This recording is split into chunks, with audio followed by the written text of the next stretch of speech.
Good evening and welcome to tonight's Regeneration, Culture and Environment Overview and Scrutiny Committee.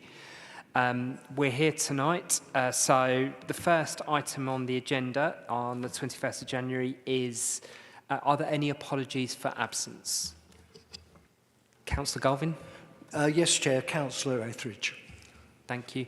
And I also understand Councillor Peake is going to be slightly late in joining us.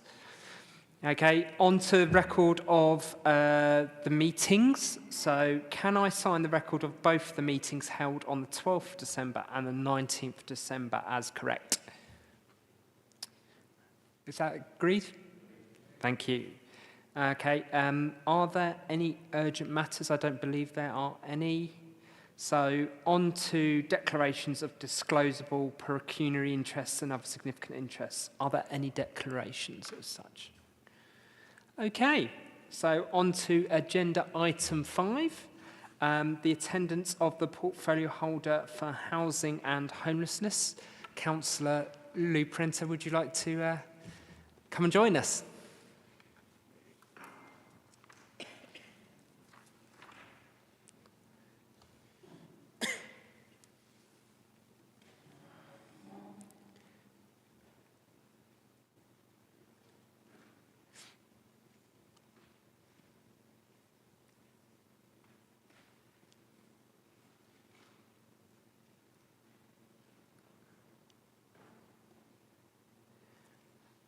Hello and welcome. Hello. To your first, this is your first scrutiny, isn't it? So thank you very much for joining us.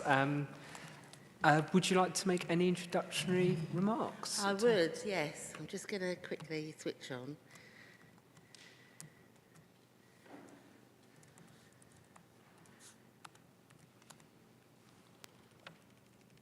Thank you for having me tonight, everyone. As you know from the report, it's been a busy year. There's a lot of information there with what's been going on in the portfolio. I took over the portfolio partway through the year from my predecessor, Nishaba Khan, after she was elected as MP. I'd like to say thank you to Nishaba for her hard work in this particular area of housing and for her continued hard work as MP in the area. As you will see from the report and from later on, you've got an item later after me on the agenda. There was the inspection from the Regulator of Social Housing.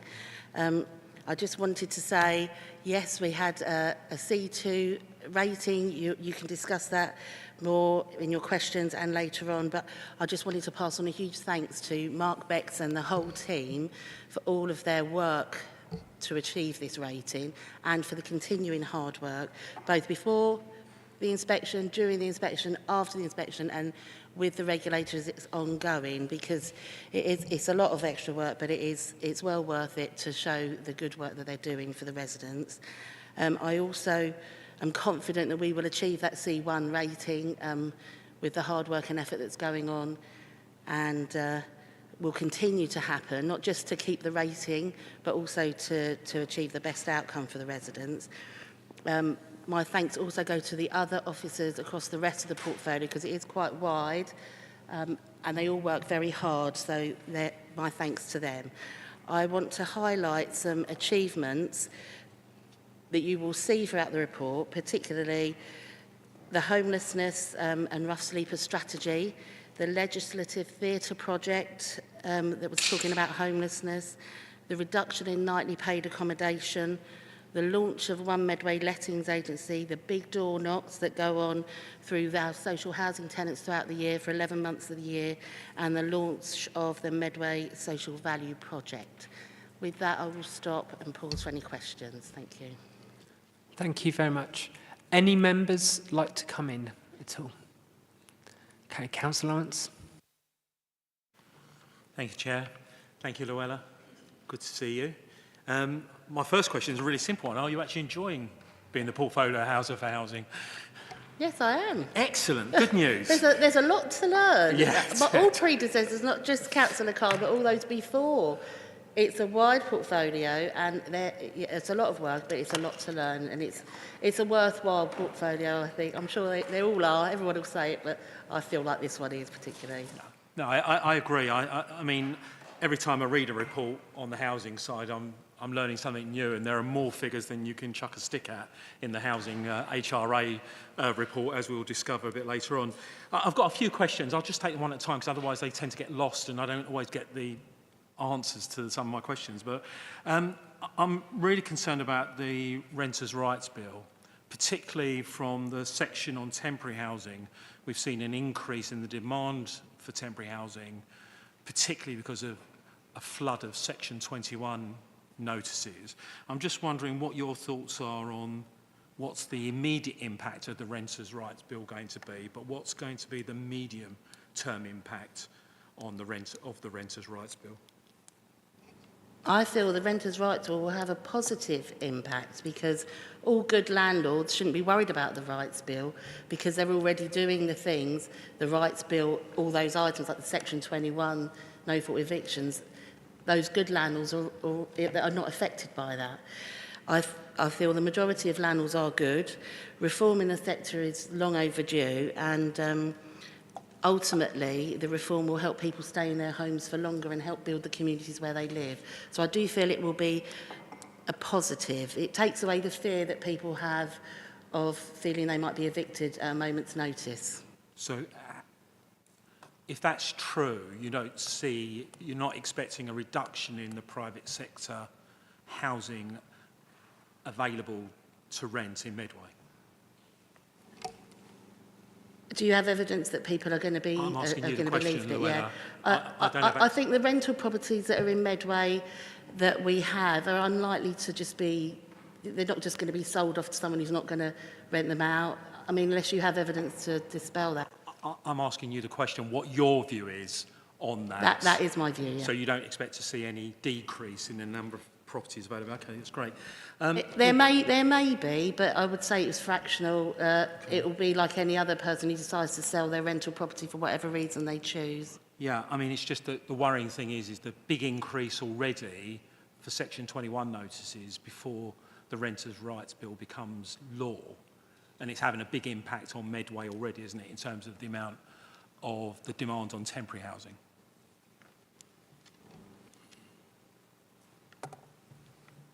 You ask me, Yeah, okay. I can't comment. I don't have that data. I mean, if you have data, you can share it with us if you have that data, but I don't. The data's actually in your report. There's a big increase in the demand on temporary housing because of Section 21 notices. So,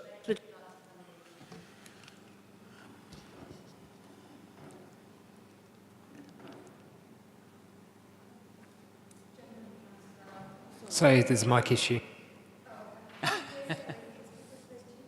oh, sorry. Okay. Right. Hi. Yeah. So with regards to there's three main reasons for homelessness approaches. The highest one is friends and family evictions, followed by Section 21s, followed by instance of domestic abuse, unfortunately. This has been standard statistics pretty much over the last decade.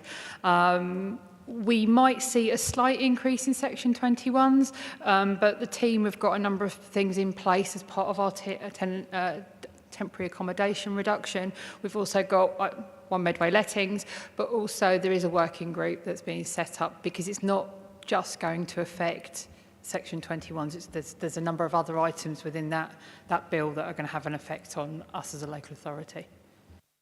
Thank you. Forgive me, Councillor Lawrence, I thought you were saying that because of the Renters' Right Bill. Well, I'm wondering when... That is, yes, as the report says, that is a factor in why people are being made homeless.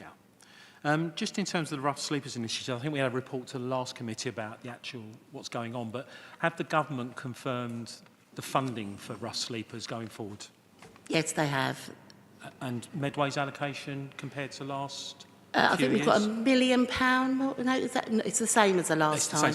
But we have received other funding for other parts. There is a. Okay, so no increase from this government for rough sleepers in Medway. Monday we got an addition. So we've got the same settlement in December, as we currently have for 24-25. The government have agreed to roll that on for a further year, which is what we were expecting as professionals. But on Monday, we were given our second additional winter burden funding from the government, and we are meeting with our HAST advisor next Friday to talk about how we're going to spend that, and that was over 100,000. And that's just specifically to deal with the very cold weather we've got at the moment. Okay, that's great. The temporary housing acquisition programme is a really, I think it's a great programme. I think that was started by my colleague to the left in the previous administration. I note that we're seeing some properties coming through. I just wonder how many of the properties we've purchased are now actually commissioned and have tenants in them. Roughly how long is it taking between completion of a purchase and actually the property being occupied?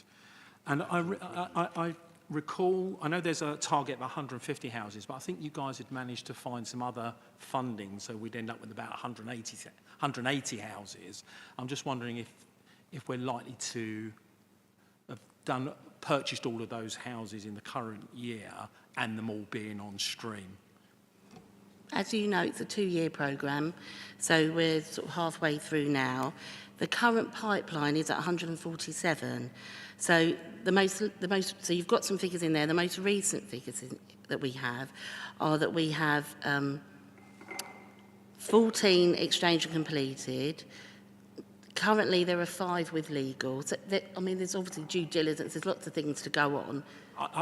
Yeah, I've read the report. I'm just wondering how many of the 12 we've purchased are actually on stream and have temporary tenants in them, and just how long has it taken us from completion to actually getting them operational so that we can hit some of those targets in terms of not having to use the private sector on per night? Thank you. So they're all of those have tenants in them, and already we're seeing the benefit of those purchases because the nightly paid temporary accommodation has dropped quite drastically. I think the lowest we got down to, the last number we had, December, was 484, and that was 551. So that's quite a significant drop in nightly paid. That's a direct result of temporary accommodation purchases, One Medway lettings, people going into those. All of these initiatives are having a direct impact. Yeah. That's great because the budget is killing the budget, isn't it? The temporary housing charges, it's way over what we're thinking. I know we've got a target of 1% to increase the council's own stock. Are we confident of actually hitting that over the next year? Because obviously there is absolutely a demand for low-cost housing in Medway. I'm just wondering how we're getting on with that. So we have well, there's builds going on in Twiddle. You can see in the report there are builds going on in Twiddle. There's more social housing coming on. Solomon's Road. I think we are meeting it, in short. I could go through the whole list. Yeah, I've got the pipeline here. I was thinking more strategically, sort of, because within the report also said we've run out of our land that we own, and therefore we're going to be very dependent on private sector building, gaining allocations from within some of that private sector. And obviously the housing market is pretty depressed at the moment, and I think the economic outlook is looking pretty terrible, and it's whether we're going to get that type of building in Medway over the next couple of years. We do have social housing in the pipeline. Great. Yeah. I've just got 2 more questions, Luella, thank you. Only 2 more, yeah. I noticed, well, there's no point coming here and having the session if we can't ask questions, Chair. I noticed that part of your portfolio is travellers. I'm just wondering what we've learned from the Wigmore Park debacle and how much has that cost the council so far? So I think the cost of the legal is already is in the report. There's not a cost in the report. I would have to find out the total cost so far. As you know as much as I do, as a ward councillor for Wigmore, the latest situation in that, yes, it's disappointed. It is disappointing it's gone on this long, but the council's position is to continue with the legal process that's happening and should be coming to trial in February. So you know as much as I do, Councillor Lawrence. Good. I was just wondering what we'd learned from that so we don't make the same mistakes again, because you know, it's been going on a long time. I think it's been 18 months. And it's really disappointing that someone from the Labour group has also been, well, who was in the Labour group, has been attempting to support what is effectively a trespass, I think. Just one more question, Loella. Thank you so much. Your report is very operational, and we've seen a lot of this in other places, but it's great to see, you know, particularly with regards to the inspection and everything else. And I get a feeling we're doing a really good job in terms of our own tenants. There's not a lot in here about the private sector, I have to say. It's very public sector weighted. So just some thoughts there. But also, I was just wondering, in terms of the Labour group have been in power for almost 2 years, what new initiatives have you brought forward in that 2 years? Because a lot of this feels a little bit like continuation from the previous administration. And you did say you had a plan for Medway when you took control of the council. So I'm wondering, what bit of your plan have you actually managed to bring forward? Thank you. Thank you, Chair. I don't think One Medway lettings was part of any sort of previous administration, unless you know otherwise. Was it? Oh, it was. As the new portfolio holder, I literally have been dropped in and picked up what was there. So I would have to come back to you and find out, because it's a history lesson, isn't it? So that's something I'd have to look at. I mean, I think we'd like to know what it is your administration's done as a part of your plan in terms of... Is that something we can come back on, Chair? Yeah, I'm sure we can provide an update note. And also, I imagine a local plan might be part of the plan as well, actually. Sorry, Chair, that's not in my portfolio. Okay. Thank you, Councillor Lawrence, and thanks for those questions. I've got Councillor Peake next on my list. Thank you, Chair. My apologies to everybody for being late. I got stuck in traffic works and traffic lights that just wouldn't change quick enough for me. I'm really disappointed I missed your, what do you call this, a presentation? Your introduction. I have got a couple of things which I personally connect with. I would like to refer to everybody to page 26 and 4.24. As somebody who works for Porchlight with young people, the homeless, and very challenging people, often calling the police, violence, drugs, the whole works, and you looked at their background, you could see why they had such challenging behaviour, became understandable. So being able to help these people is something I really care about. So I'm really pleased to see that back in November, it says that you, in the Sunrise Foyer was officially opened by you for homeless young people. So I was just wondering how that's going, please. Thanks, Eddie. The foyer is an excellent facility. I'm not sure if everyone's been there, but I went and had a look at the foyer before the opening when it was just empty, and it was it already was impressive. Just the build of it, the redevelopment of it was impressive. So to go to the opening and see it fully equipped was a real treat. And actually, it really will work. So I can give you some update on the numbers. Just while I was there, actually, for the visit, I managed to speak to one of the young people who had benefited from the other Luton foyer, and she had gone through, turned her life around, and was able to then live independently, completely separate from support. So I do feel that the whole initiative is a really positive thing. So I look forward to seeing this one be just as effective, if not better, than the others. I'm going to just give you an update on the numbers of people living in the foyer. Would you like to know that? If I can just find that there for you.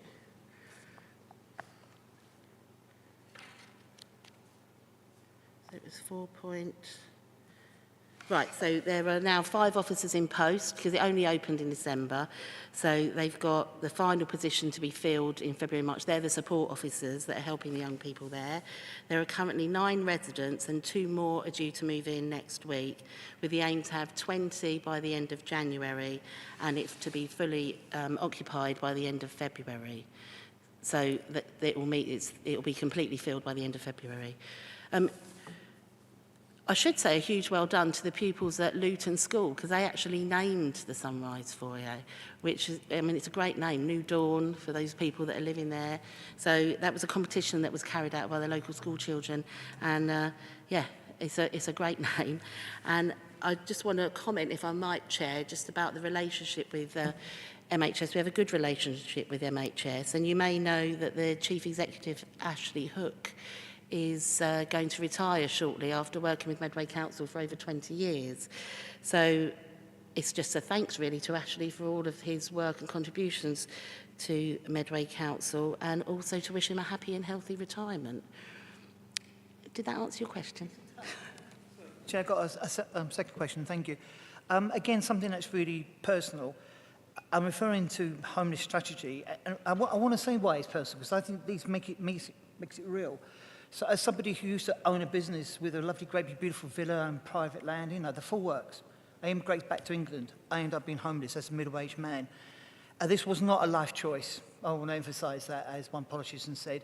So I ended up, at worst, sleeping on the floor of a pub with windows that wouldn't shut and curtains that wouldn't close, and it was absolutely freezing in the morning. But at least I was inside. So I'm very interested in the plight of homeless. It can hit anybody. People that have worked really, really hard, because I've always worked, can hit them as well. So I'm very keen that we do have support for them. Now, if I am correct, there used to be a homeless strategy, but I kind of sense there was a bit of a void. I don't know if it's accurate to say it got left or ignored. So I'm actually really interested to know what is the difference, if you like, between the homeless strategy that existed before and the new one that's up and running. Can you give us some sort of flesh on that? It's obviously in the report and I missed it, but I'd like to hear it verbally anyway, please. Thank you. Sorry to hear that about your experiences, actually, Eddie. But that just goes to show that homelessness can happen to everyone. It can affect anyone overnight. The strategy, there was a strategy, and it basically expired. So the time comes to the end. They're in 4-year windows. So this is the follow-on strategy. So just to give you an idea, the last strategy focused on advice and prevention, identifying households that are at risk of homelessness, targeted services, and working in partnership with our partners and the voluntary sector. All of that remains in the new strategy, but in addition, it's an enhanced focus of working in partnership to try and see that someone may become homeless as earlier in the process. So by working with partners, could be social services, could be children's services, school. If there's any sort of red flags to homelessness, it's better that we know about them sooner rather than later. So that is the theory. The strategy talks about learning from other areas, other local authorities, raising awareness publicly on the cause, like for the public, on the causes and risks of homelessness, and ensuring our partners are equipped to advise people on where to get help in the council. It's worth mentioning that very early on, when I first came into the portfolio in July, there was a workshop for the strategy, to build the strategy, and I attended that, and I was pleased to see that there were partners from all areas of the council, so adult and children's social care, public health, also our voluntary services that work alongside us, and everyone in the room. It took place actually in Raynham at the Oast House.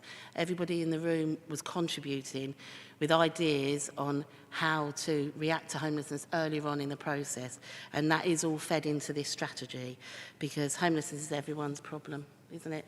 We're all affected by homelessness, and that piece of work also would have been influenced by the legislative theatre that took place, I think probably a year ago. It was the early part of 2024, where it was a live piece of theatre. Were you aware of any? I saw that online, we watched it online, where people had acted out the causes of homelessness, the problems, the barriers homeless people face. All of those things are reflected in the new strategy. So this will take us up to 2030. Yeah, just one final point. Alex Castle should have a good go, so. I'm really pleased with your answer, because I get the sense there's an actual real desire to identify individuals, because there's too much labelling in this world. And I think some people just label all homeless people as, you know, whatever, work shy, whatever. I'm really glad to hear that they are trying to look at actual, get to grips with the reasons and the particular issues belonging to those people. So I'm pleased to hear that approach. Thank you. Excellent. Thank you. Next, I have Councillor Doe, please. Very much. Just a number of things really I wanted to ask. The first thing is, of course, we've got this figure which actually came in during my time as portfolio holder, which is the try to get the 1% ahead, because, and I think Councillor Lawrence is rightly asking, well, what does this mean in terms of the output? And of course, it does depend quite a bit on the right to buy as well. Because obviously, if you do get a number of right to buy applications, then you're losing council stocks. So you're not bringing the 1% in. But what I wondered was, when I introduced that policy a couple of years back, the problem there was that buying new properties was not seen as viable. Mark Brethwick and I managed to convince the Treasury that this is a viable option, that actually, it can pay for itself. And also, of course, the other thing was that we were trying to get housing associations to come across more firmly into this area. Because, it seems to me that we are facing a tremendous crisis with this. I mean, it's not new, it's not something that... but it is something that is just going, by nature of events. I'm not saying yah-boo to Labour or yah-boo to the Conservatives or whatever it may be. We all know we've got this problem of homelessness, which is actually caused by the fact that the cost of housing relative to salaries has gone just departed company. And people now can't buy, and they don't see much intention. When you ask someone to actually stomp up something like £20,000 for their own cash pit, it's damn difficult, especially if you think of yourself at that sort of age. I think this is a horrible future for our young people. But what I'm wondering is, we've now got the idea that people move from council housing into buying. That's always the sort of standard model. Eventually they'll get off the council list and they'll perhaps buy their own property, and then it circulates again. But the point is, people aren't buying. And because of the reasons I said, what I'm wondering is, if we can't actually get some more oomph behind the new programme, by actually really digging into rented accommodation, sort of there is a gap where our subsidy is very small. It costs us, well, it may well cost us a lot less to subsidise certain rented housing. In other words, where people are, if you like, so if you have a line, I'll explain it.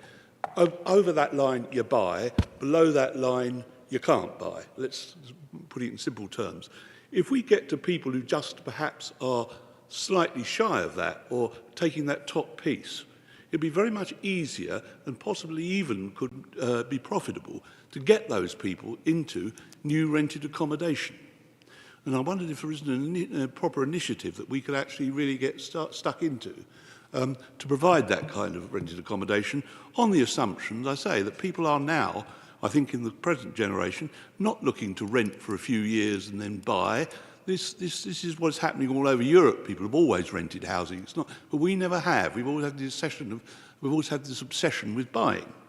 And I just think that what we need to do now really is to actually see if we can get much more stuck into this long-term renting, and looking at those areas where the gap between achieving a rented accommodation for yourself in the private, in a scheme, say, that we built.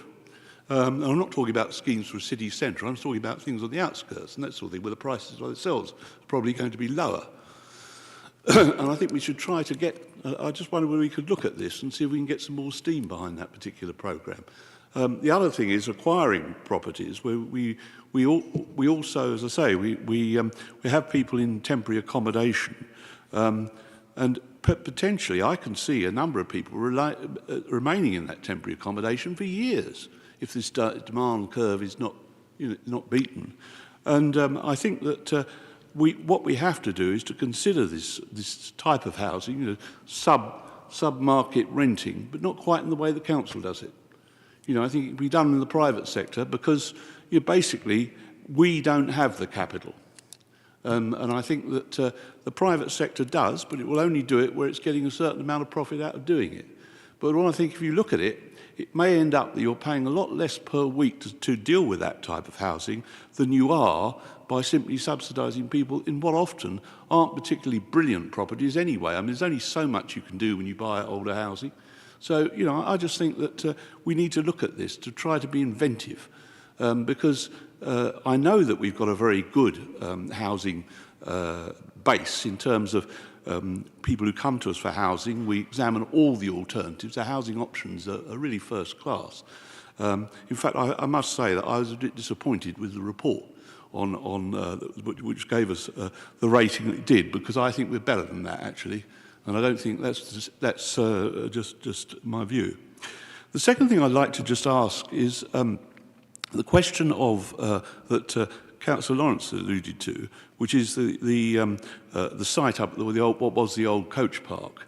Now, originally, we were thinking of developing a scheme on that site, but we didn't do it because, quite frankly, we didn't want to appear to say it's okay to develop here, but it's not okay to develop the whole of Gibraltar Farm. I think that has now been, in a sense, more or less resolved. I think we're going to have that problem. You know, I just still think we ought to look at trying to get the gypsies off that site once and for all. And I think what seems to happen, really, is there's not enough being put into that, I think. I know that the court system isn't geared to what we want to do, but quite frankly, I've never seen it take as long to get gypsies off a site as it has done now. And I think the councils, I'm not suggesting that the council itself is idle, but I think we're probably not getting the best, we may not even be getting the best of legal advice. I don't know, but they've been on there far too long. And I think that that is a site which I would love to see developed to help with the housing needs. And I think that you know, there's an opportunity there and we should grasp it.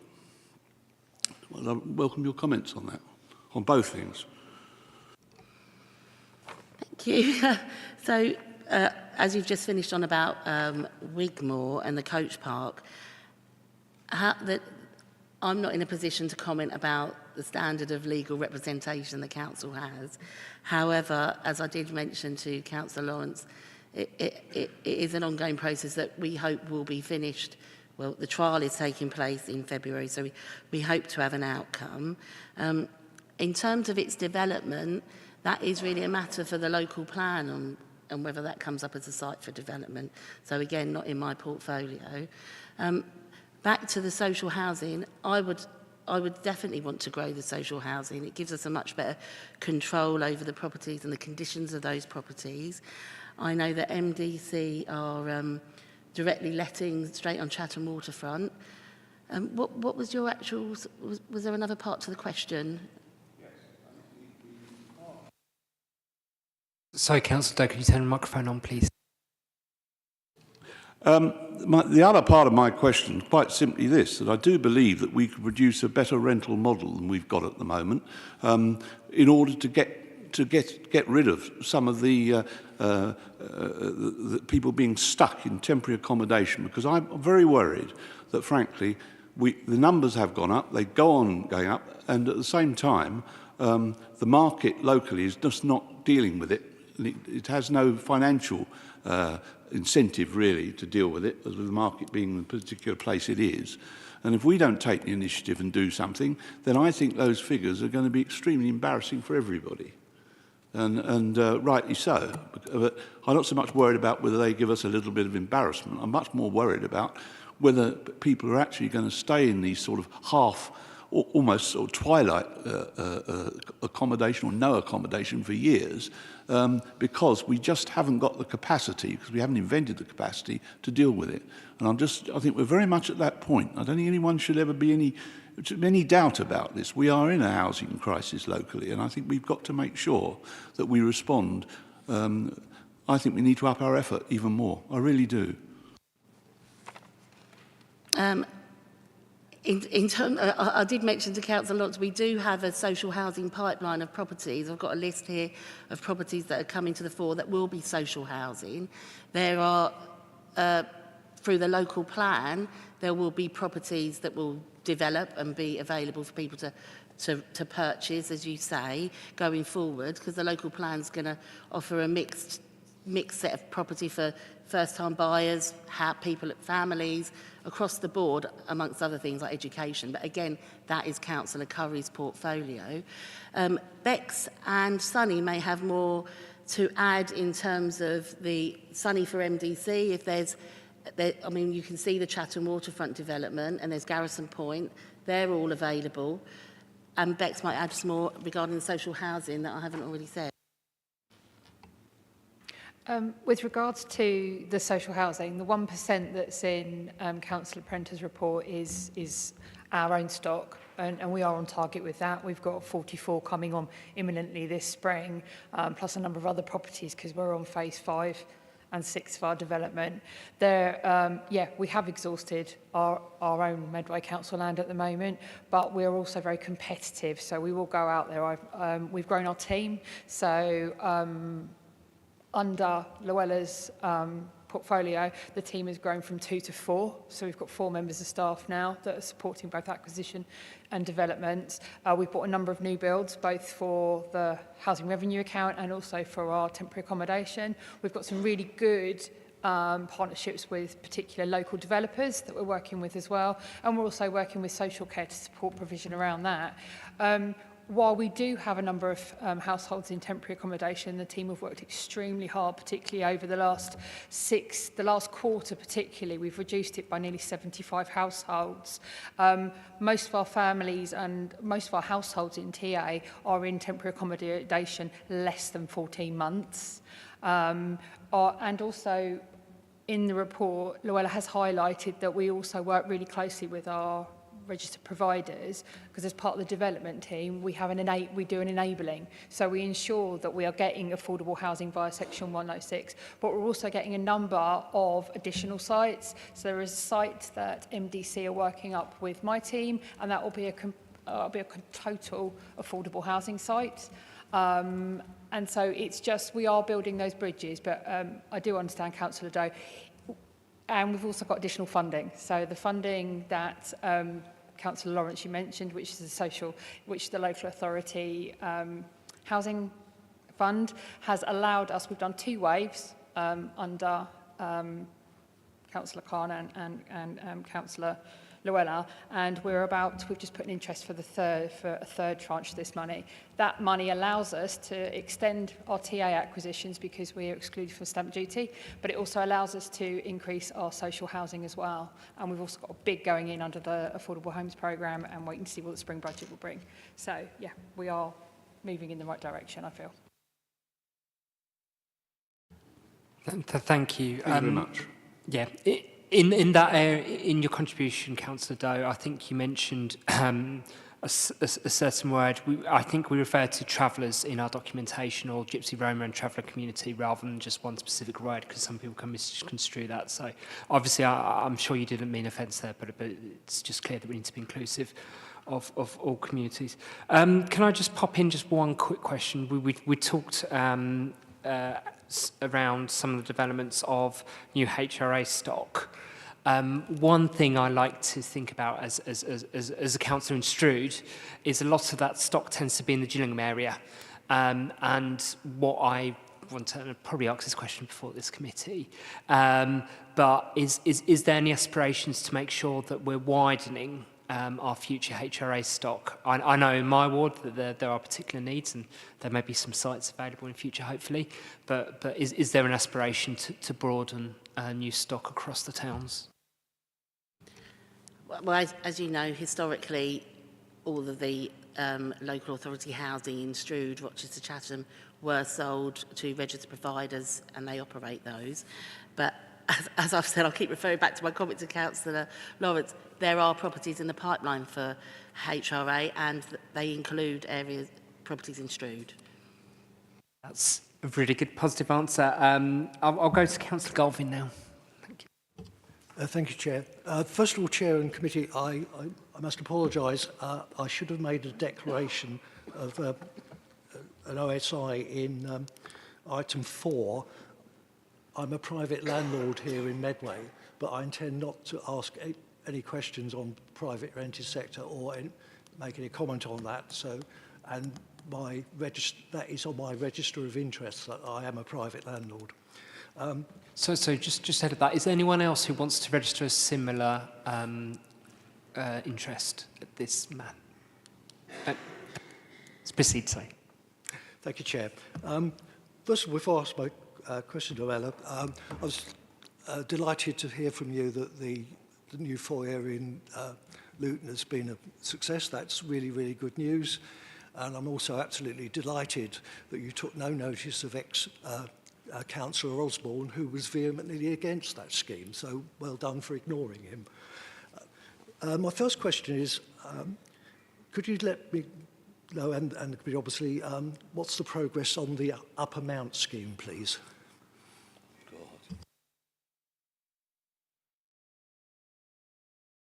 Would you like to, or is that for you to answer? The Upper Mount scheme is coming to planning, I believe. So, yeah, that's the progress. So there is progress there. That's good to hear. How many units are going to be there? Yeah, I'll defer to Sonny, who can give you. I mean, I can tell you. I mean, that's still in debate at the moment, but in the region of 20-something units, obviously we're trying to come up with something that the LPA and potentially Planning Committee would be happy with. That's still in discussion. But in terms of progress, as you know, obviously the sale of the units for Mountbatten House are dependent on the delivery. At the moment, we don't see any delay at the moment from that trigger in terms of the sale of Mountbatten units, and that's the key critical path for us. Yeah, I think it's very important to keep the link, because I think it was a very good thing for Garrison Point that actually the affordable for Garrison Point, there were people living in there long before the Garrison Point scheme was actually built. So that is an important thing, and I'm glad that's happening. My next question is referring to paragraph 6.27 and 6.32 on pages 36 and 37. Since 2020, in the report, it says we've had 79 new builds added to the HRA stock, which is good. How many was each year has been added, please? I fully understand you might have to ask an officer about that. I most certainly will need to defer to Bex, because I don't know off the top of my head what was in each year. I will get you the statistics, because I don't know them completely off the top of my head, I'm afraid. I know we delivered only 9 last year, but we've delivered more because we peak and trough depending on where we are in the development, because these are all our own build. Thank you. I'm very happy to have that. And my final question is, also, I don't think, Beck, you would have an answer because you've not been in this position at all. I mean, I'm very delighted to see that MDC's projects have delivered so much social housing, and it's particularly good to see the scheme at Britton Farm will be coming on stream later this year, which is really, really good news, because certainly Councillor Doe and myself have had a great lots of things to do with MDC. But what I would like to know, compared to when we were there up to May 2023, how much now is MDC paying its directors in remuneration? Councillor Doe and I did that for nothing, so I'd like to know what is now being received by the directors of MDC, please. That isn't something I have that information for to hand, I'm afraid. Can we just take that perhaps as an action to write back to give you that information post-committee? Thank you. Excellent. So I'm going to take Councillor Cook, Williams, Jackson and Campbell in this session. So Councillor Cook. Thank you. Thank you, Councillor Brenda. I think, you know, we've really evidenced tonight what a huge portfolio this is. Everyone said that, and how huge these problems are. And I think one thing that really came through from the report for me was the collaboration and the work that you are having with the sector, with others. And I noticed, you know, the Medway Social Value Partnership meeting and the award won there. So congratulations for that. And also the Landlords Forum. And I could just see that you're bringing people together, and that was absolutely fantastic. Three really, I think, fairly short, quick questions. One was, I was interested in the increase in caseload in July of the Rough Sleepers Initiative work, and I wondered kind of why that was, why specifically July, and also the work of volunteers in that whole area, and in particularly supporting the winter months, because I know that's something we work a lot with wider community, with churches, for example. Just wondered a bit more about that. And we've spoken a lot about the foyer, but I noticed that we had 10 homes for care leavers. Were we able to provide homes for every care leaver that needed one? And lastly, on the conversation around travellers, I know we've really benefited from conversations around site hardening in our ward, Hook Meadow and Barnfield particularly. And I know that in the ongoing conversations of the local plan, we're talking about designated sites for travellers who visit Medway. But obviously in our ward and in nearby wards, there are people who have families who are travellers, and people come for family occasions, for funerals, for weddings. Where are we in providing places for those people to come in a way that doesn't disrupt the wider community? Thank you. Thank you, Chair. Thank you very much for your questions.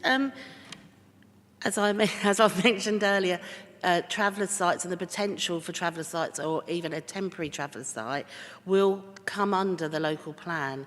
So, as you know, we're working on that. That is a process that's going through Councillor Curry's portfolio, but that forms part of the local plan. All need of housing will come under the local plan. I believe for the care leavers, all received the accommodation that was required. You were talking, sorry, the rough sleepers part. You're asking about the volunteer. The volunteers are invaluable. I believe in July, the warmer weather may have contributed to that, because it's nice outside during July. Bex may add some more data if there's any for why that might have been higher, but I do believe it was the warmer weather. Yes, generally we find that we verify a lot more rough sleepers during the warmer months, and it reduces as it comes into the colder months, and then when SWEP's on, or in the case of Medway Council, we're able to, using our winter burdens, to expand that beyond SWEP, and so we've currently seen 56 people come through the door at SWEP over the last 6 weeks, and so that project is continuing till the end of March. Thanks, Bex. Just lastly, I think you mentioned, Esther, about the Landlords Forum. It was great to resurrect the Landlords Forum. Pre-COVID, there was a Landlords Forum, but obviously everything that happened. And it was great to talk about various things when they came. And it was full of good landlords that we need in Medway, so it was great to see them.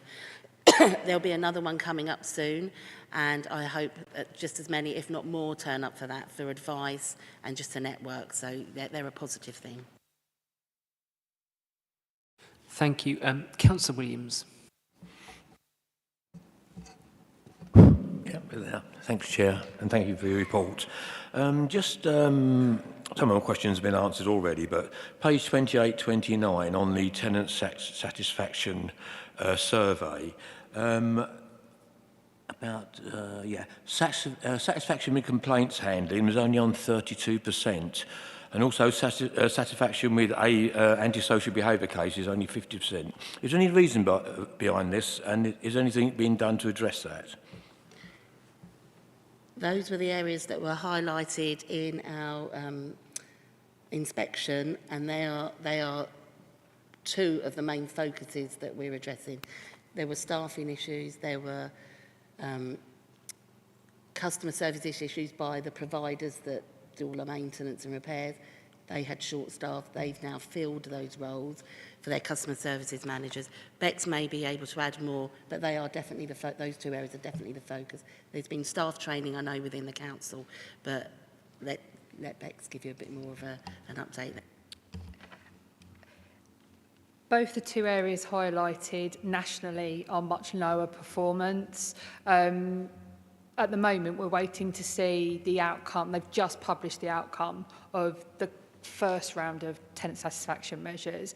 And part of that is also the understanding. So it says handling of the complaints process. So the regulator, the regulator actually found we are complying with the consumer standards. What we're required to do is shout about it a bit better and to explain what the resolutions were.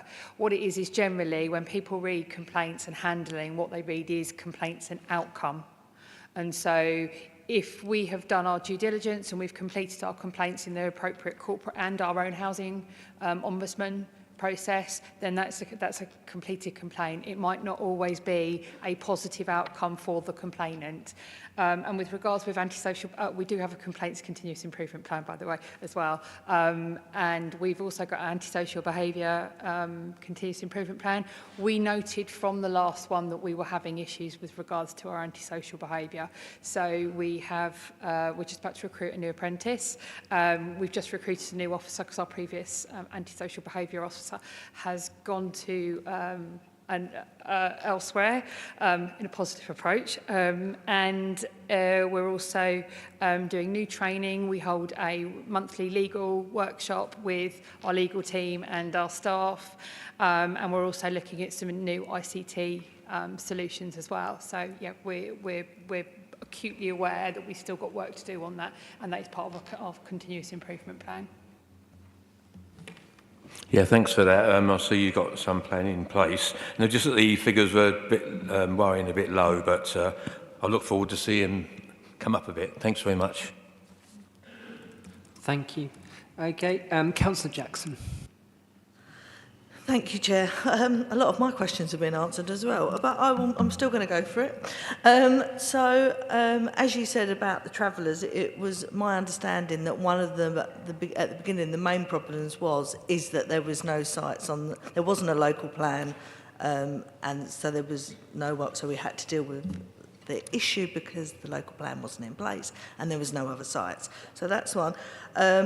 Secondly, it was so lovely. I was there at the opening of Sunrise, and I have to say what really struck me was that it wasn't a usual, like, what someone would conjure in their head of like a homeless temporary accommodation.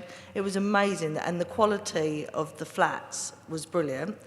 Going on from that, the disabled flats were brilliant with all the moving stuff. So one is I just wanted to know, have they been filled yet? Because I would love to think that there's some disabled, like taking advantage of them wonderful flats. And two, are we sort of, with my corporate parenting hat on, are we keeping a record of how many care experienced people are actually getting use of these accommodation as well?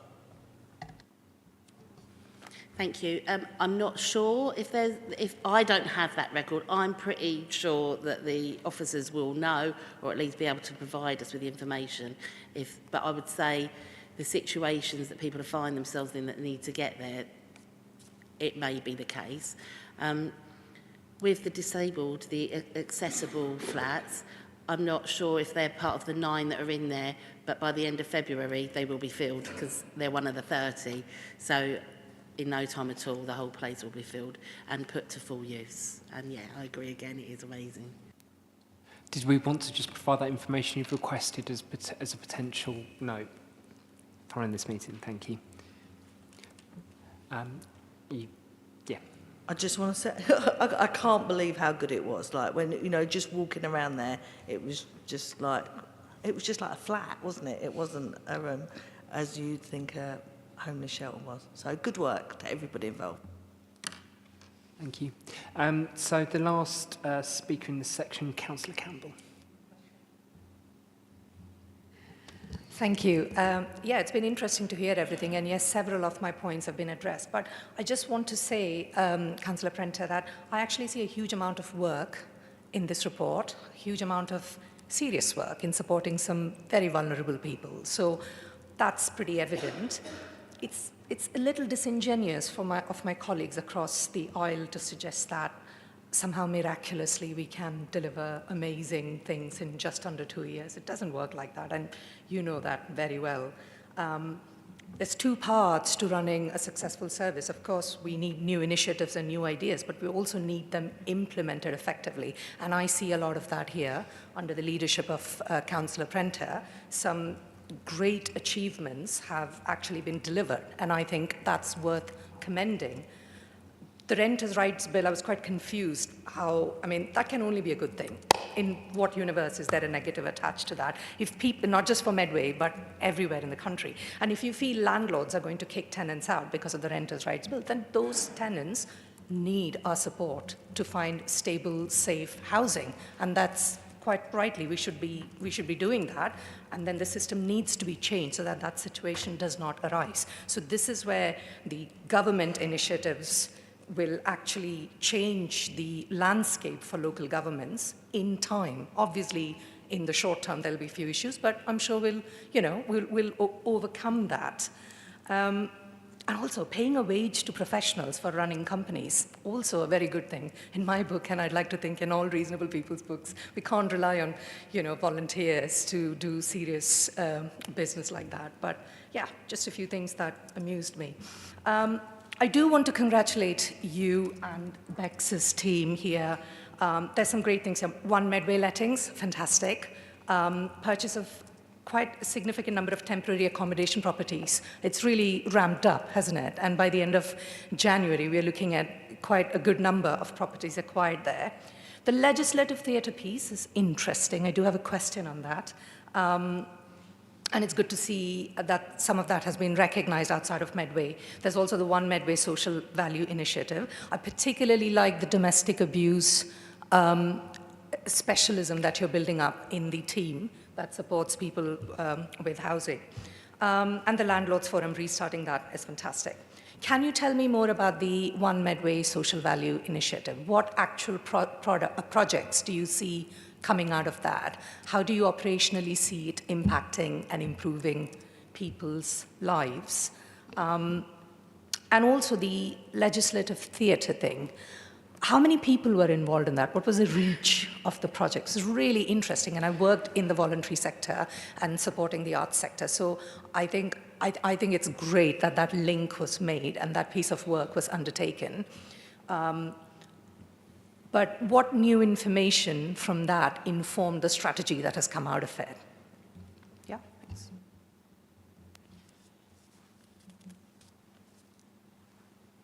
Thank you. Just a couple of comments. You're absolutely right. Implementation of all of these things in the report is not overnight. So there may have been initiatives from the previous administration, but they have been delivered in this one. Also, the Renters' Rights Bill is not just Section 21. It does include a number of things. Awab's law, for example, and actually adopting the law to the private rented sector is hugely important in terms of conditions, damp and mould, that people are living in. The 1 Medway Social Initiative is, I think, fantastic, and it is working in collaboration with the providers of all of the repairs and maintenance of social housing properties, so the council-owned properties, to build up a fund where the tenants panel form part of a group where they discuss what they're going to use it for. And it is literally an independent, there's a group, there's representatives, there's officers on there, there's representatives from the contractors, and they have discussions now. It is very new, so we haven't had one of our HRA governance, Councillor Tajani's on there, groups. We haven't had those ideas come forward yet, so watch this space. Oh, and in terms of the legislative theatre, I can't tell you exactly the number of people involved, but I think Bex might be able to give you an update on there. It was through Councillor Khan's initiative, and I watched it as a viewer, but it was amazing. So Bex can give you more numbers and other information. Yes, so what I'll do is I'll get our officer who was involved in that to give you the exact number of former rough sleepers that were involved in the legislative theatre for you. And yeah, their contribution Yeah, was there anything dramatically new that you discovered through that you didn't already know that went into your strategy? I think one of the key parts that went into our strategy, and Councillor Prentice highlighted this, that we've moved very much towards the fact that solving homelessness and rough sleeping is everyone's business. So it's about how we work collaboratively with our partners, how we support our partners. One of the initiatives that's born out of this is that Medway Council have been able to support one big family to move to larger premises. So that's a recent, they've moved to larger premises and we've supported that with them, and also we're going to be able to place into there, so there's more bed spaces, which is a huge improvement. But yeah, so those former rough sleepers really contributed across, and also about the complexities, so about how important it is to go cross-directorate, cross-partnership, voluntary, and also with working with our public health colleagues as well, how we can collectively work together to get the best outcome for that person. So a very holistic approach to it. Thank you very much. It's been a very interesting session today, a wide breadth of topics, I think, and showing the importance of housing to our communities in Medway. The stat that always gets me is 818 children in temporary accommodation across the Medway towns, and we've got a lot of work to get there, but thank you for coming today. So I'm going to pass to the Vice Chair for a proposal. Yeah, thank you. The committee is asked to note the report and to note that further information is to be provided as discussed. Thank you. Is that seconded? Yep. Is that approved? Agreed. Agreed. Agreed. Thank you. Okay. Thanks everyone for your questions. Thank you. Okay, on to the next agenda item. We are discussing the housing revenue account, capital and revenue budgets of 2025-2026, and Rebecca Wilcox will introduce this item. Thank you, Chair. So this is something that we have to provide. So every housing revenue account is required to have a balanced 30-year business plan. So annually, we review this in partnership with Savills. And this year, we also did a workshop with Councillor Prenter and our tenants panel, highlighting particular areas that we wanted to discuss. So the rent offer this year, the number of reserves, plans maintenance, development, going forward. So I'm pleased to say that we've got a balanced HRA business plan again. What the committee are asking is to support the proposed rent increase, which will be 2.7%, which is CPI plus 1. This will go across all of our properties, both affordable rent and our social rent. We're also proposing to increase our garage rental by the same amount. Service charges, some have gone up, some have gone down.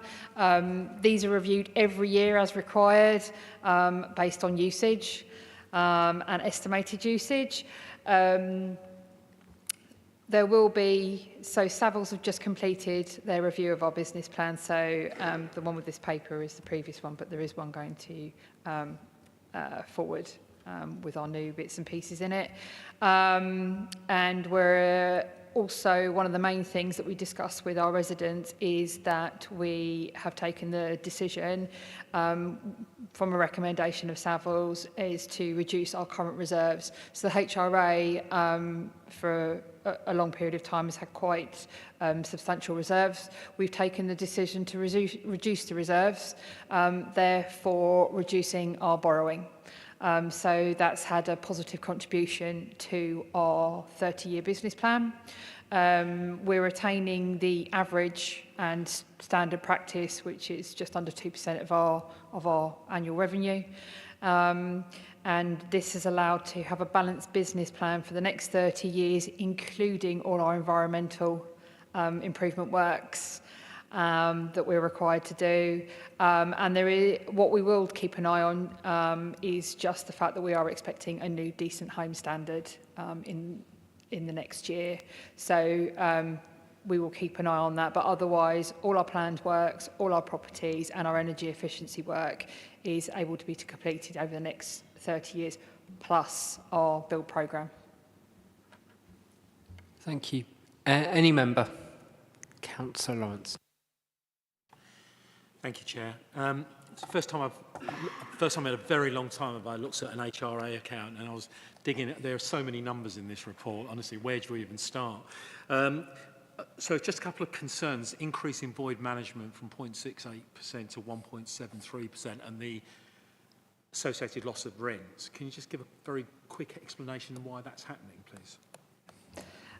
Unfortunately, this is a standard picture at the moment across the South East. We've also benchmarked ourselves across the South East with other both registered providers and local authority providers. We're all roughly rotating at the same amount of time at the moment.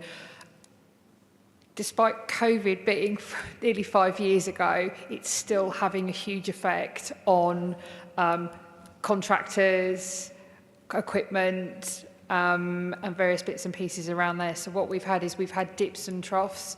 So up until September, we have had, and we've also changed contract, but MERS are still our voice contract. They've been using a task force to work on the voids. The figures have slightly gone up again. So we are, my head of HRA property is working closely with MERS in order to get those void periods down, but it's getting operatives and getting the work done to get it done.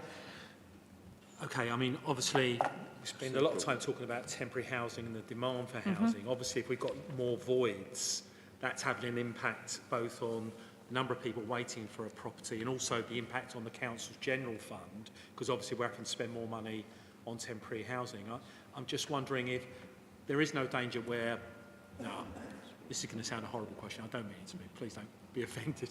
Because we've benchmarked it, we're happy to allow it to rise to the benchmark, and it is getting the right amount of management time to try and get those voids as low as possible.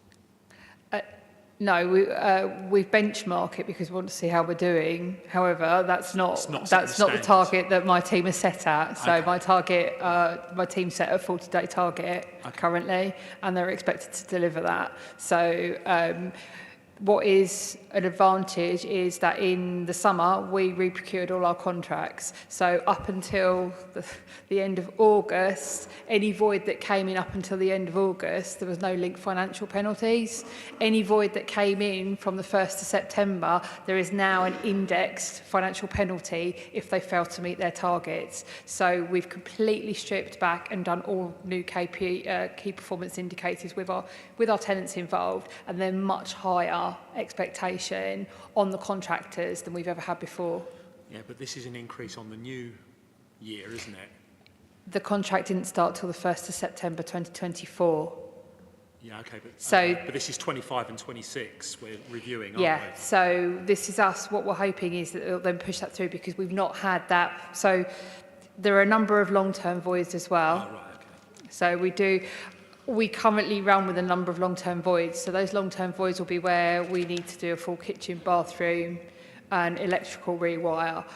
We could go in and let it and do that work around the tenant, but actually that's quite a substantial amount of work to do, and especially if it goes to one of our homeless families, it's uprooting them yet again. So what we do is we will check all the age cycle of that property when it comes void. If it's close to kitchen, bathrooms, we will do all that refurbishment as part of that. So yeah, we were still lagging from the new contracts, but we are expecting to see a significant improvement. Okay. And 1.73%, is that about 40 homes? 1%, it's 4,000 homes, isn't it? Yeah. It's 45, yeah. Yeah. Okay, great. Just 7.3 on the bad debts. I mean, there are more numbers in the bad debt section. What is the bad debt position of the council in the HRA account? So I wrote down there's a 245,000, 596,000, 643,000, 399,000, all within the same paragraph, and we're only reserving £9,000 to write off. So I'm wondering, what is the actual bad debt position? And of that bad debt position, how much of it is not recoverable, but we're writing it off at a lower amount in order to help the HRA Okay, so the current rent arrears, which Yeah. are currently around 288,000, is all current debt, Tenants which is, in yeah, post, yeah. so tenants in situ, so that's what we class as recoverable, because that's what the team does, they recover that debt. But we always put a provision towards bad debt in order to ensure that we cover everything that we need to in our HRA business plan. The likelihood is, we've been discussing with Savills that we're likely to reduce that because the performance is the performance is in, again, using it, benchmarking, we perform incredibly well against the rest of the South East. Yeah, I know. So is the total 643,000? Could you give me the point on the report? 7.3. Thank you. You can, if you look at that paragraph, you'll understand my issue around what is the actual total bad debt. Now, you've made it clear that 288 is current tenants. Yeah, so 7.3.2 is current debt. And then in 7.3.3, that's all the debt, which relates to both current and former tenants' arrears. And we're still trying to recover. Yes, so we do attempt to recover former tenant arrears, much harder than current tenant arrears because they're not classed as priority debt. And then we've got an estimation towards the end of the year, which is the 7.3.4 for 24-25, which is this current financial year. And then, so the bad debt provision will be 400,000 to cover where we're set with our current performance. Okay, that's great. Thank you. In terms of HRA expenditure, so when I look at the, so this is Appendix D, we're only going to be spending about 80,000 more in the new year compared to the old year. So in the previous year we spent 3.7 million. So actually we're going to spend less in the new year than we are going forward. I'm just wondering, given where inflation's been, and I would have thought, I'm surprised we're not spending, you know, if you were to do the same volume, you'd spend more because of where inflation is. But does this mean we're not spending as much on housing? Is this related to our... Housing maintenance. Oh, housing maintenance. So, yeah, right, so, yeah. sorry. Yeah, so, page 63. This relates to the mid-year contract change. So, 24-25, we had 9 separate contracts up to the end of August. And then we've got, we have one main contractor. We've gone to 9 separate contractors. So as part of that, this is a significant contract which has allowed us to have economies of scale in it. Perfect. And that is why we've been able to reduce that maintenance, because splitting out from the main contractor, why it's been a heavy load of work, we have now got 6 competent contractors dealing with our big 6 compliancy, but that's allowed us to get the right, because it's direct labour. What has been the impact on the national insurance rises on that contract? Because if I understand it correctly, the contracts are written in such a way that the national insurance rise will just be passed straight on. So does it mean we're going to do less work for the same spend? Because obviously we've got effectively more national insurance to pay. I will need to come back to you on that question, because so I just need to go back to my accountant to check Tenants that. need to be aware that they might get less repairs even though we're spending the same amount of money. So housing maintenance, it relates to like our planned works. Yeah. So repairs are repairs. If a repair needs doing, we will do the repair. Yeah. So if there's an overspend, we will overspend. We won't, so say if we've got £1 million there, we won't stop doing repairs at £1 million. The repairs are a statutory requirement for us to complete, and so we will complete those. Okay. Yeah, there's no risk to tenants there. Yeah. You answered my question on the working balances. I was really surprised we were holding over £7 million in working balances. So effectively, we've taken $5 million to pay back debt. Mm-hmm. Yes. But the interest charge actually remains the same, doesn't it? Yeah. So it just means we've lowered our borrowing. So we're not paying interest on £5 million worth of debt that we were paying. Okay, that's great. And one more question, Chair. Thank you. I noticed in the Savills report it talks about the issue of decarbonisation and build, and we can't do both. But I'm also decarbonisation at £20,000 a property, when we've got, is it 130 million backlog of large Is that, is it 130 or is it, I don't know, there's so many numbers. There's a big backlog of large works to be done. So please tell me we're going to be prioritising the backlog, not the decarbonisation. So backlog of works, so we've got a low rate of works in progress, but with regards to the carbon neutral, so what we have done is we've bid for funding. So as part, you may have seen the recent report that came out yesterday with regards to Southwark and issues around going forward. But we will, part of this is what we can't take into account yet, but is likely to be in place, is that we will bid for funding to support that. So we bid for funding under the Social Housing Decarbonisation Fund to support the properties, to support our worst performing properties, of which we're 2/3 of the way through that programme. Yeah, the backlog's 30, sorry, it's not 130 million, it's only 13 million. But that rises to 119 million, doesn't it, over the lifetime of the business plan? And I think with some of it is we're also, at the moment, we're very open about this, we've got a backlog in our stock condition surveys. So it was also highlighted in our regulatory judgment. So we're investing a lot of getting that work done. The more of those we go through, the better understanding we have of our properties, and the likelihood is there'll be some fluctuation in that costings as we go through that, because we're doing full stock condition surveys. Yeah. Okay. Thank you, Chair. Thank you. Thank you. I've just got Councillor Goldwyn to speak at the moment. Thank you very much, Chair. On page 54, paragraphs 13.6 and 13.7 talks about the sustainability of the HRA business plan.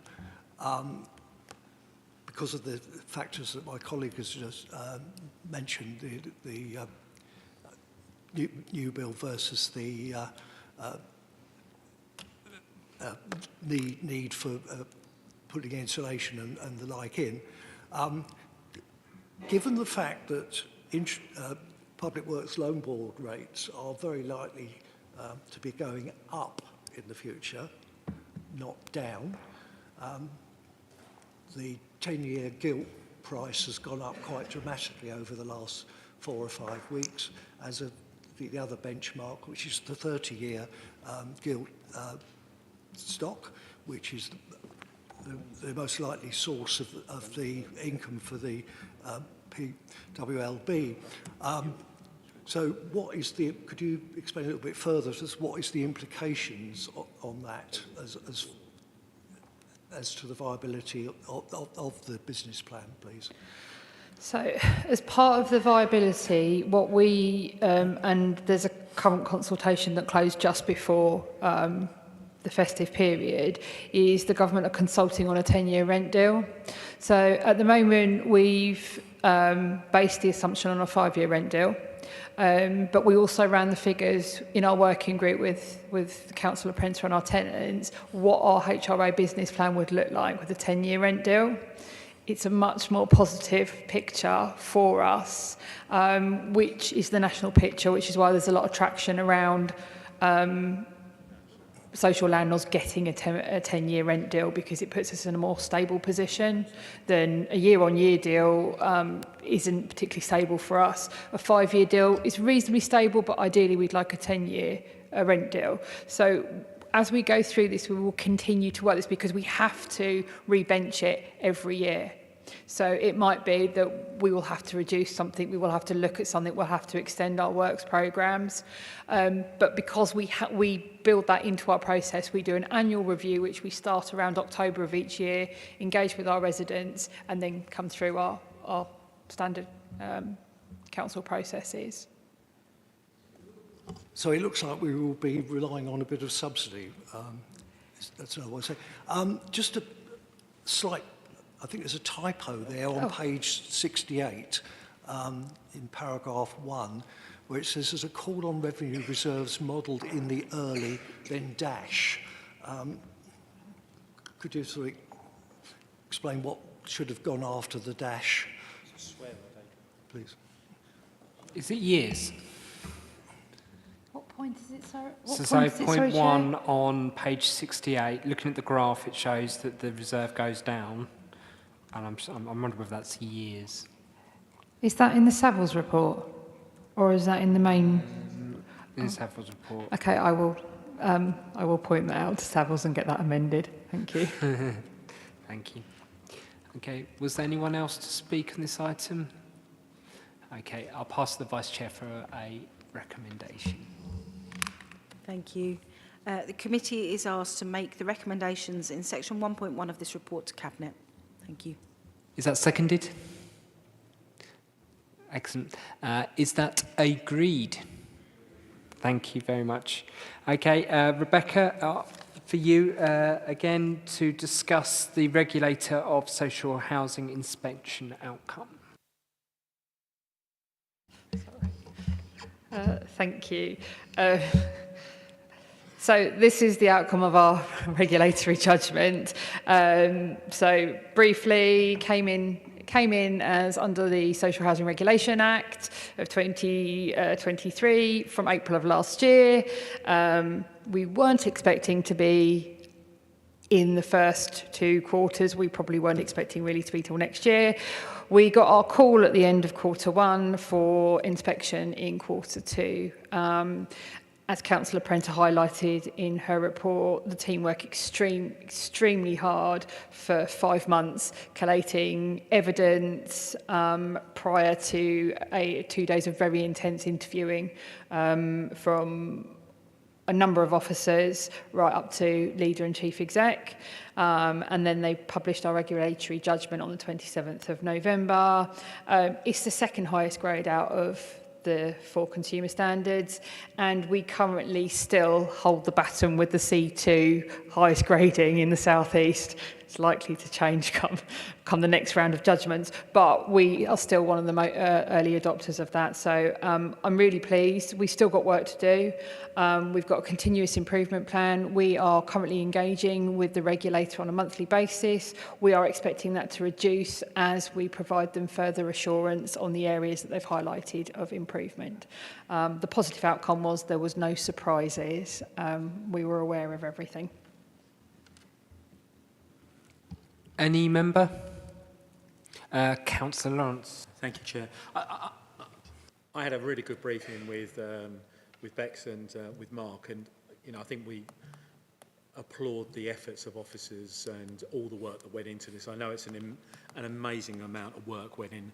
I mean, it makes an Ofsted inspection look like a picnic, doesn't it? From our side, we absolutely congratulate officers on the success. I'm just wondering how you're intending to report back progress to dealing with some of the issues that then a lot of them are I think, quite minor, albeit some of them are a bit worrying. Like we don't know a lot of information about our own housing stock. I think there's like 45% of housing stock records were out of date, for example. So how do you intend to report back, and is this maybe an annual report back to this committee on progress to achieving the action plan? Thank you. Thank you. Yes, so our full stock condition surveys are low, but we have been doing mitigation with decency surveys and health, housing and safety rating surveys that we also do. So we have mitigated a lot of health and safety, but what we need to do is a full stock condition survey. So what we have is the working group that was set up in October 2023 is still going. We will be reporting in to the regulator and when they require. As part of our monthly meetings, myself and my 2 heads of service with regards to my landlord services report into Councillor Prenter. That covers all of our big 6 and everything else that we look at. We have a continuous improvement plan. That is going, because we've had to review it post-judgment, that is going to my tenants panel next month, and then we'll go into the HRA governance group, and then we will report the HRA governance group annually around July, and part of that will be where we are with the update. We'll also be updating to corporate management team as well. So, and the tenants will report that back through our housing matters and online. Thank you for that. There's a lot of reporting to a lot of people. I hope that all helps you achieve the thing. I'm just interested about scrutiny, Chair, from this committee. Can we have an annual report on that back to this committee? I think we can discuss that as ongoing, absolutely. Councillor Galvin. Thank you very much, Chair. And I must say it is very pleasing that it looks like we've come out reasonably well from this report, particularly as it's the first time this has happened and you don't know what the benchmarks and the things they're actually looking for. So I think well done to all the team to get us a good result. It mentions in paragraph 7 that there are financial implications and the provision has been made within the HRA budget. Could you give us some idea of ballpark figures of how much we need to put in to meet these improvements, please? I can't give you the exact figures, but a lot of the stuff was already programmed in. So like with our stock condition surveys, we'd already increased mid-Q1, and that's already been amended in our current 24-25 budget to ensure that we can cover that. We've also restructured some of our landlord services and our offices. That's already been included in the 24-25 outturn and subsequently will then roll on through to that. So there's some salaries and we've increased the officers that we've got because we obviously want to be out on the ground, and we've got more surveyors to complete our stock condition surveys and ongoing rolling 5-year programme. So, and also we're just investing in some information, some ICT. So it's primarily low-level financial contribution, but has already been covered in year, and we've then been able to budget build this year for our HRA going forward. I think, if I may, Chairman, I think the important point is that when we originally did this asset management idea, where went away from, we've got much more programmed repairs and less unprogrammed repairs, which saved us a great deal of money. We had to, as we couldn't do it all in one, it is quite a long job. What we did was to make assumptions about different classes of housing, and then do it by sample. So actually, I don't expect that the programme will be very, very different from what you anticipate. I think it will just be, there'll obviously be the occasional property, and even those you probably have had complaints about it anyway. So I think, I don't think we'll be too far off course, frankly. Okay. Councillor Cook, please. Yeah, thank you. Just to add our congratulations over from this side as well. I know we're all one committee, but as the point was made there, we'll add absolutely the same here. Thank you so much. And I think what's come across, here is the quality and the relentless focus on quality and improvement that comes all the way through. I think just going on what you were just saying, I was particularly struck in 4.7 Part 2 around property records, and I guess as an indication there of a work in progress. You were just talking about money for IT. Is that about a change to a new system? Is that, and I saw in the framework there, it's kind of mentioned slightly, but a little bit more around the plans for that. And also, was there a reason why it was earlier and unexpected? Did they give us a reason why it wasn't kind of in the time frame we were anticipating? Thanks. It was more of a hope, to be honest, because it's a 4-year programme, and a lot of it, there was some influence from the Housing Ombudsman, and if there had been complaints and bits and pieces like that. But ultimately, there was no reason why. We just happened to be in Q2. So we're done, which is good, because it means we can now move forward. But yes, so there was no reason. It was programmed. We didn't do anything wrong. No one raised any concerns. So it was just a standard programme. It just happened. Somebody in Kent had to be first, and it was us. So yeah. So with regards to the property, so that 45% figure relates to a full stock condition survey. So a full stock condition survey counts the bricks, counts the roof tiles, measures the exact width of a wall, etc., etc. It's an issue across the sector. So we kind of stepped back when we got deregulated and we use decency. However, the upside is that Medway have always been really proactive with mitigating issues around our properties. Most of our properties are an EPCC. That's really unusual in our sector, so that's something to be really proud of with regards to our stock levels. And basically, because the change in the consumer standard was very clear about quality and safety, we increased that push. So we'll have a lot more done by, we're aiming for about 1,200 at the end of this financial year, and then over the next 12 to 18 months we'll have completed our full 5-year cycle, and then we will start again.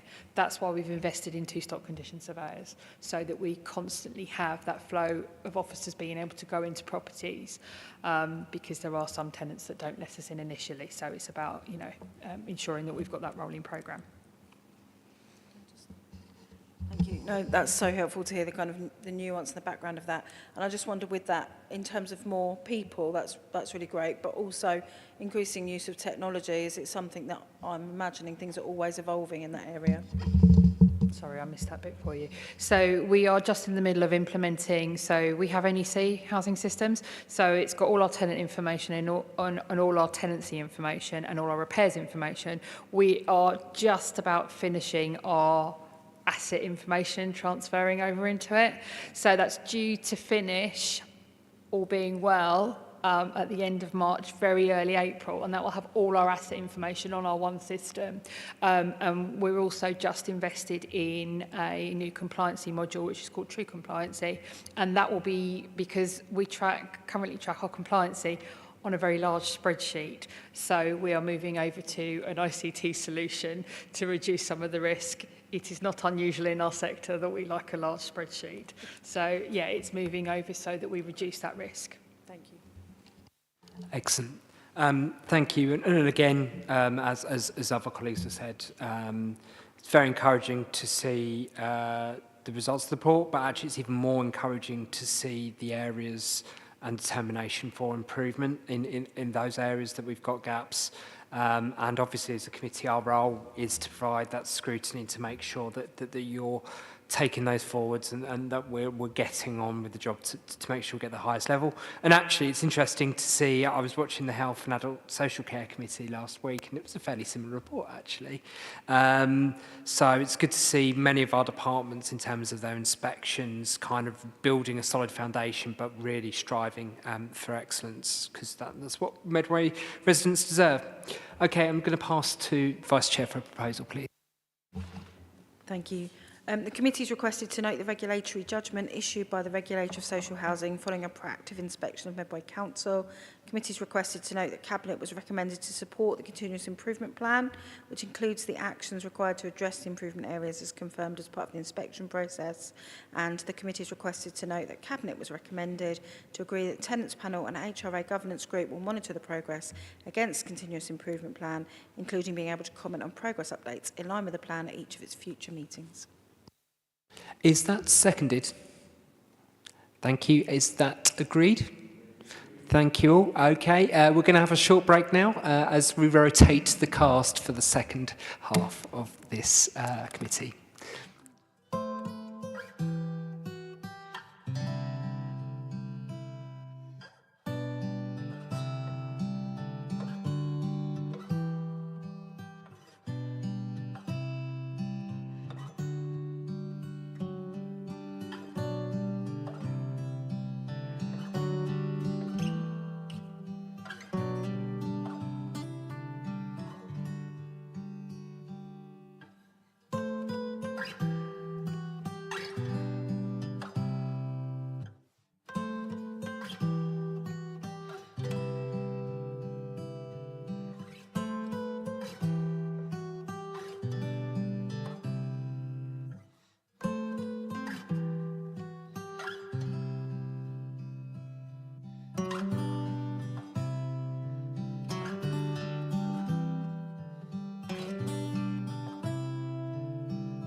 Everybody. We're now on to the next item, which is the Highway Infrastructure Contract Annual Review. Alex Constantinitis and Karen Tamsit will present this item. Thank you, Chair. So the Year 7 HIC Annual Service Review covers the contract period the 1st of August 2023 to the 31st of July 2024. At the end of this contract year, Volker Highways successfully achieved their 5th and final contract extension, which takes the end date of the Highways contract to the 31st of July 2027. During this period, several highway improvements have been carried out across the service, improving the life cycle of our assets and ensuring the safety of others. Most notably during this period, our LED programme has had a significant impact on our energy costs, making us almost 50% more energy efficient, as well as reducing light pollution. The remote monitoring on the lanterns enabled us to quickly identify faults so that we can divert resources to address those quickly. Pier Road retaining wall and the parapet replacement works were completed with derelict garages demolished and rebuilt, and working with the culture team, new artwork and slogans for local school children were erected on the wall face. Additional road surface temperature sensors were installed at 34 locations, which will enable us to continue gathering data to determine whether the route-based forecast for winter gritting is a feasible option. If the data supports the decision to only treat specific areas, this could reduce cost on materials and labour. Innovation progressed during this year, with trials being carried out on jet patching and thermal road repairs, both of which not only reduce our carbon footprint and cost, but enable us to address a wide range of defects on the network that fall outside the intervention and risk criteria. We continued our partnership with Volker Highways to retain our ISO accreditation for collaborative working, and we continue to work with them to identify efficiency savings through maintenance improvements and achieve both theirs and the Council's commitment to net zero. The DFT announced recently additional funding from the 1st of April this year, and we're pleased that we've been allocated an additional £1.2 1.8 million for potholes, bringing our total capital funding across the highway service from the DFT to maintain all our assets to 5 million. The report provides more details of works we've carried out throughout this contract year and the social value from our contractor, and we welcome any comments you may have. Any member? Councillor Phil. Yeah, thank you, Chair, and thank you very much for the report. It's always interesting to hear the highways update for the year. Just a few questions, not many. I welcome the carbon reduction. Nationally, are we trialling the warm asphalt against the HRA to make sure the integrity stays the same? That's the first question. And the other thing, really, it's good to see you trying new methods regarding the potholes and trying to get on top of that, because we all know that's a big problem across the country. And the last thing was really the renewal of the contract. Volkers have done a good job for quite a few years now, but I'm sort of mindful that it runs out next year or 27. Is that the extent of what we can extend it? Was it the 7 years on top, or can we carry on if they reach the points to get the extra years? So in terms of the contract renewal, it was a 5 plus 5 contract. So there was potential for 5 extensions. Right. And this contract year, they achieved their final extension, which takes the end of the contract up to the 31st of July 2027. Right, okay. So, new methods, you mentioned thermal road repair, which is great. It was really good for dealing with surface cracks that wouldn't normally be picked up by our inspectors for repair, but they aesthetically look awful. But, you know, by this sort of machinery does help eliminate that, you know, makes an improvement visually on the network. Warm mix asphalt we've been doing for a couple of years now, and that's standard. We do that all the time, warm mix asphalt, so that's part of our programme of works. Yeah, I was just concerned whether it's got the longevity of the HRA. Sorry, it's a bit loud. I mean, basically, warm mix asphalt is exactly the same mix as an ordinary asphalt, but it's got an additive called a plasticizer in it that makes it a bit more workable, which is why you can use it at lower temperatures. So the actual constituent parts are pretty much the same as a conventional material, really. And it's been used for quite a number of years, probably up to about 10 years, I think, something like that. But it's just recently in this area, we've started using it exclusively for about 2 years, mainly because the coating plants, they heat asphalt up to a certain temperature and they don't want to keep dropping the temperature to produce warm mix asphalt. So it's only when everybody uses it that they start using warm mix asphalt. So the plant that we get our material from, that's the only material they supply now. So I thought they altered the pen, and they had originally there was a problem with the slip resistance. Yes. Because I'd done a lot of work sort of planing to so people didn't aquaplane across it. Okay, next I have Councillor Campbell. Hi. It's really great to see the extra funding for road resurfacing and the work that's happening in that. It was really sad to see how neglected Medway roads were. So it's really good to see that. My question is about I don't know, I'm looking at all of you, I don't know if the person who answered this, sorry, about the EV charging plans that you're planning to implement on street charging for you. Can you give me some information about that as to what is planned, what's the time scale, and what will be the end result for Medway residents with EVs? Thanks. So we submitted a bid, a levy application for capital funding for on-street EV charging, which is what the levy scheme is about. We are actually earmarked for £2.1 million. Our bid went in and our route to market's gone in, which is being evaluated as we speak. We're anticipating knowing whether we have been successful in achieving the funding by the end of February, beginning of March. And then once we go out to tender and award the contract, we're looking at implementation from September this year. We've got we've got a phase one. I think we had an online survey running for quite some time where residents had the opportunity to submit where they'd like to see chargers installed. We took all of those sites that were gathered and we surveyed and done feasibility studies, and we identified 440 sites in total. 140 of those that are our priority sites for phase one implementation, and we'd hope to do that within the first 2 years of the contract being awarded, with a minimum of 200 charge points installed within the first 5 years. That's ongoing. There's plenty of charge point operators out there we've had early supplier engagement with that are really keen to work with Medway. So we're really positive and just hope that the funding comes through at the end of February, March. It's really sad. I didn't know about the survey, and I have an EV. That's really sad.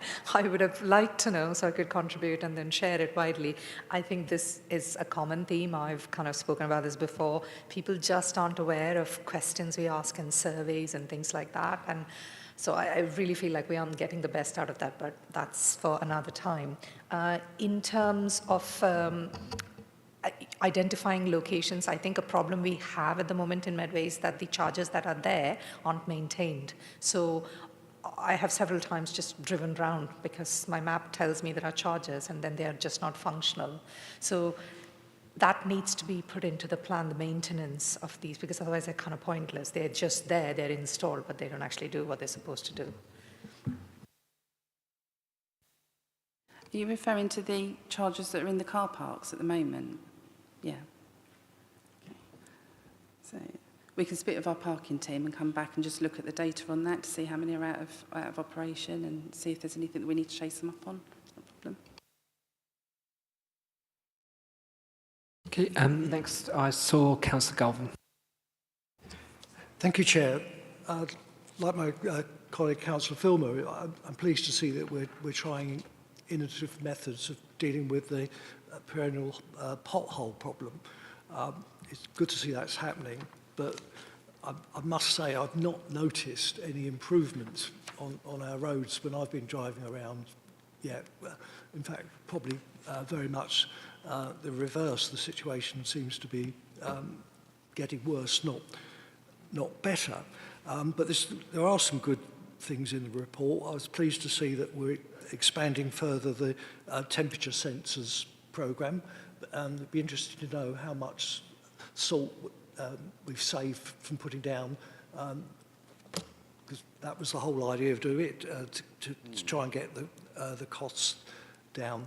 And the same with the LED lanterns and the replacement of the concrete columns. The idea of that was to, get our smart city network extended. It'd be interesting to know how much monetary saving there's been by going over to LEDs. Go forward and talking about income. I would be very intrigued, pleased to know how much income we've had from the red routes. It cost something like over £800,000 to paint those lines and put the cameras down. I'd like to know how much income the authorities have for that. Gully cleaning. It was interesting, over 18,000 cleaning sessions. That is quite a lot. It's a good effort. The only thing that concerns me, we're only having 2 attempts if there's vehicles parked over a gully. There's certain parts where I think we need to make an extra effort to make sure that the gullies are clean. I'm particularly thinking of in my ward, there's Mackenzie Road. And unfortunately in Mackenzie Road, a lot of the residents have paved over their front gardens and not fitted any drainage to cover for the excess water that comes off. So it just goes straight over the pavement into the highway and ends up in somebody's living room just a few yards down the road. And it's not a very nice situation. So where we've got isolated cases like Mackenzie Road, please could you make more than 2 efforts? I know it's a bind and people parking over the gullies is a real problem, But I think in those particular cases, like Mackenzie Road, and there's got to be others. I think in Luton, certainly, there's a lot of problem with localised flooding as well. So it's not just my area that needs to. So I would really like that to be done. And just finally, I'd like to compliment the daily traffic reports we're getting. I think that's been quite interesting, very, very useful. And it's been quite fun to follow the progress of Purdy the puppy over the last few months. It sort of lightens one's morning to hear that, from Gavin. So could somebody pass on to Gavin, well done. It sort of brings a smile to my face anyway, often early in the morning. Thank you. Absolutely, and the progress of the minions as well, absolutely. I think we all enjoy that. Do you want to respond to that?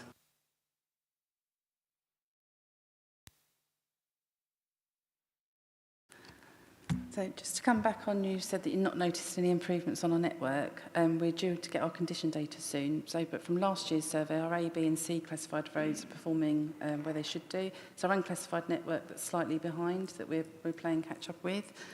We have prioritised our resilient network, which is our most strategic routes throughout Medway, to make sure they're prioritised for repair and that they're always right time for first time fixes. They're done correctly in the first instance. The LED lanterns, I can come back to you of cost to let you know exactly how much you say, but for this year we're on target to save £300,000 in compared to last year what we paid on electricity costs.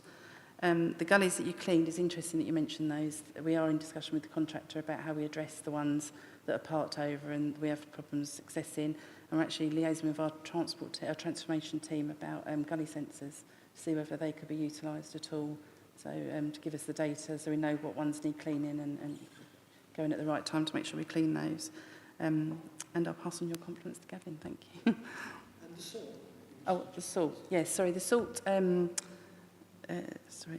the temperature, so we were installed originally, I think it was 14 sensors, and we've not got enough data yet. So from the original 14, we've installed another set, and we're going to see how they go. And then once we've got the data, we need that confidence that we're actually treating the network appropriately. So once we've got that data, we look at that. Alex, did you want to come on the red routes point? Thanks, Councillor, for the red route question. I will come back to you on the figure you quoted. I think it was 800,000. That doesn't ring any bells with us because the majority of our budget was around that figure, and that covered the school streets. It covered the whole Safer, Healthier Streets programme.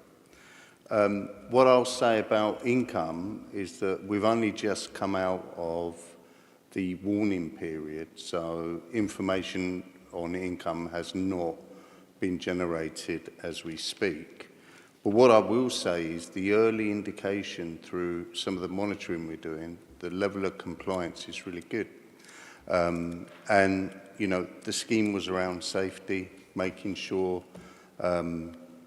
we eradicate unnecessary and indiscriminate parking, as well as delays to our public transport network. And, you know, I'm really pleased that, as it stands, we're getting some good information that the level of compliance is really good. Thank you. Thank you. I mean, just on that, some of your points you raised, Councillor Garvin, I think many Medway residents have noticed some keyword roads like Chatham Hill and Luton Road, for instance, having very significant upgrades over the last year, and I know residents have appreciated that. Next, can we go to Councillor Lawrence?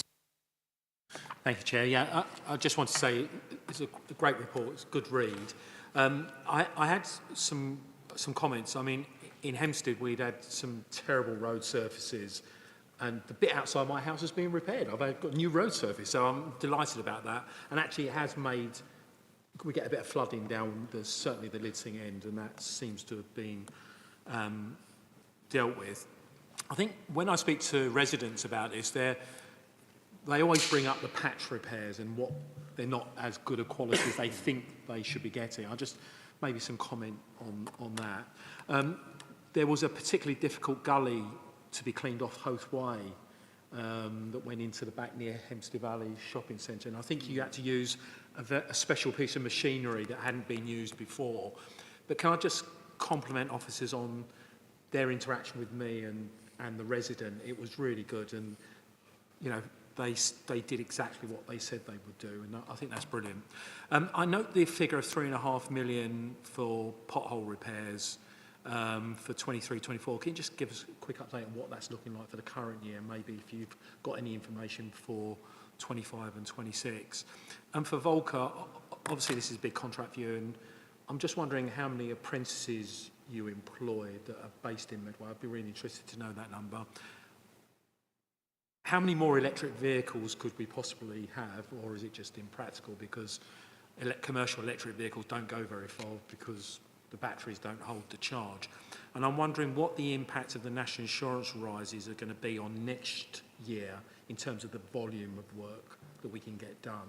I imagine we've got the budget probably fairly fixed, but how much are we going to get done given the fact the contractor's going to be bearing a lot of additional costs? Thanks, Chair.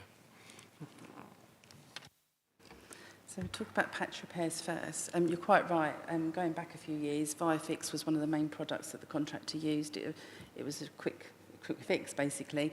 Over time, you'll see, you know, they don't look, potholes by their natures don't look pretty anyway, but I mean, they look even worse when you've got continued use of ViaFix. So we're coming away from that. You may have read in the report, it's going to take some time. It's not going to happen overnight, but we're coming away from using ViaFix and going back to traditional patching. It's going to cost more in the long run, but it will improve the condition and the appearance of the network, and that's our ambition, to get it into a position where it looks, you know, people don't complain about it, basically. The big drain on Hofway, thanks for the compliment. We passed that on to the team that was involved with that. DFT funding, that we get an allocation, and it's made up of our highway maintenance block, a needs, an incentive element, and the potholes. Last year we had some diverted funds from Network North for the HS2 as well. So for this year, last year it was 3.17 million. This year we're looking at 3.7 million, but we've been lucky enough to get this extra 1.289 million. So we're looking at just over £5 million, but that's not all for potholes, because obviously we have a whole life cycle of assets that we have to maintain, and that cost gets spread across. So, but for the potholes element, it's the 1.412 from the DFT plus the additional 1.289, and from that money, that's where we resurface our roads. So what we tend to do, what we've done this year, we tried it as a bit of an example, is that the data that comes back from the surveys that we participate in every year shows that actually you'll be lucky to get your road resurfaced every 89 years. And what we do achieve with the funding we've had previously is 0.02% of the network. So you're going to be lucky to get your road resurfaced in that 89 years. We're coming away from that because we've got a lot of areas where the roads are all right, but there's certain sections where there's a number of potholes that span a certain distance. So this year what we've done, we've invested the money in doing larger patching repairs rather than resurfacing the whole road, and that's received really good positive feedback from members of the public. So we're looking at doing that again this year. We can deliver more by doing larger patching than whole resurfacing. There will be roads that will need to be resurfaced still, and we target the money appropriately, but Kerry's got a programme of work that she works to and the priorities of what roads are scoring and etc. And they would be the priority ones that we look at to address.